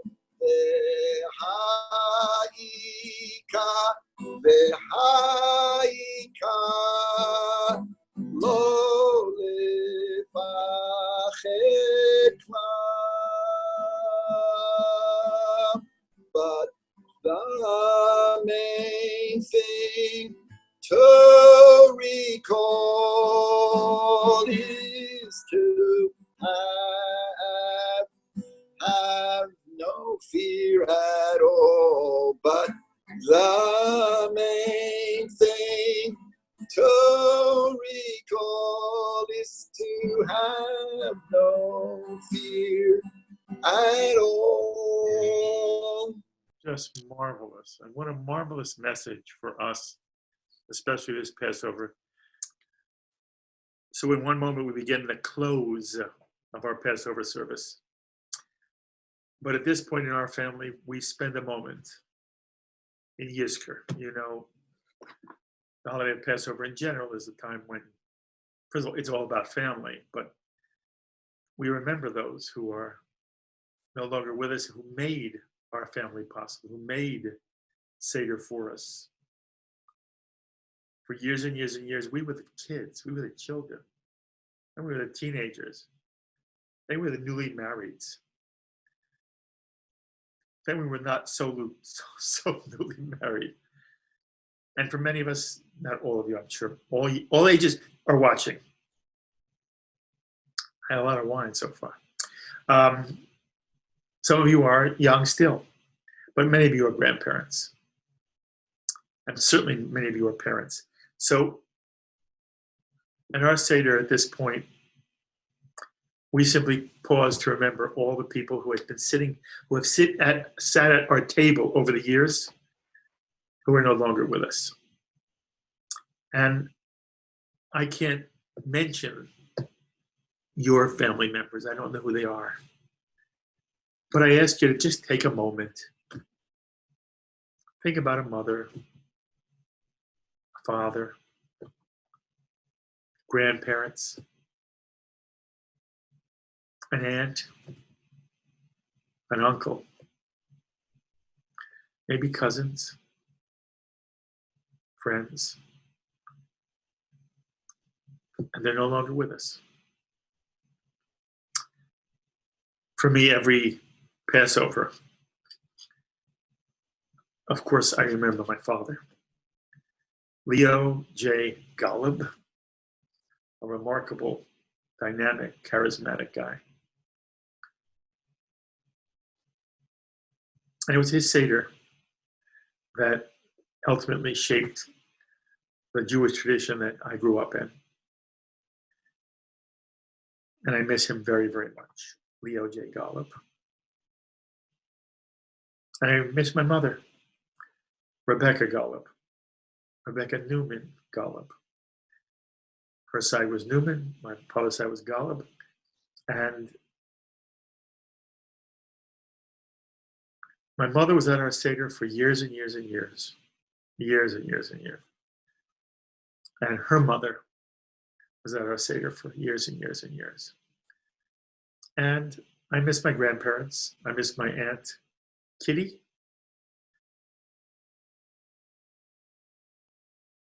I miss my Uncle Sam.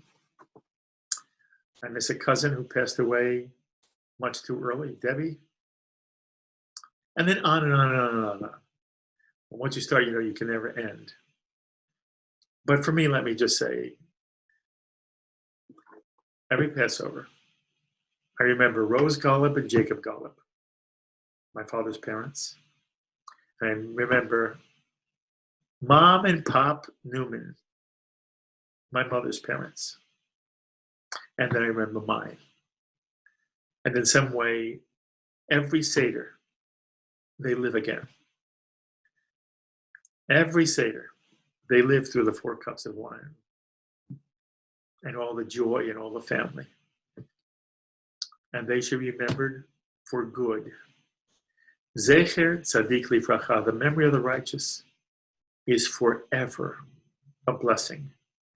It is true for every one of your loved ones who may no longer walk this earth with you.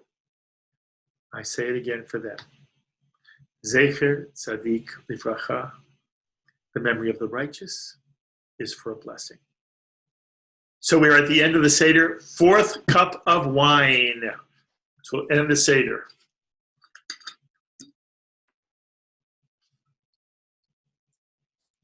Yes.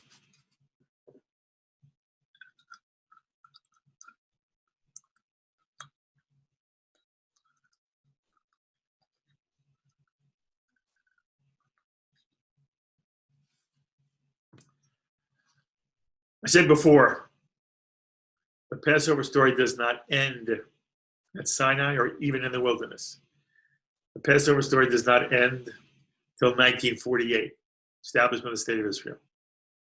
And therefore, it is impossible to ever gather for a Seder without singing Hatikva.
The close of our Seder. We have come to the close of our Seder service. Once again, we have recited the age-old epic of Israel's liberation from bondage. Once again, we have learned the message of the Exodus for our day. And we have rededicated ourselves to the cause of working for freedom from tyranny and oppression. And as we have celebrated this Pesach night this year, so may we celebrate it, all of us together, next year again, in joy, in peace, and in freedom. A Borei for fourth cup. Baruch atah Adonai, Eloheinu melech haolam, Borei peri hagafen. Amen. L'chaim Chag Sameach. Next year in Jerusalem, my friends. Chag Sameach.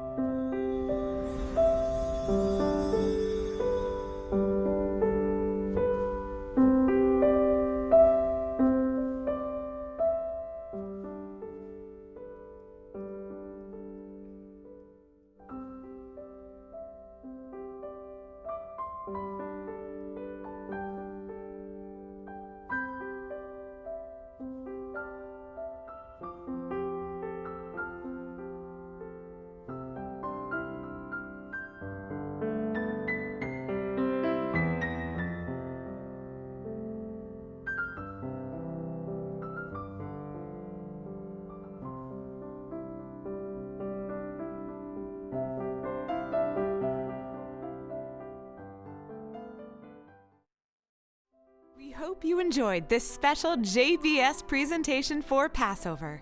To watch more JBS, find us on the following providers: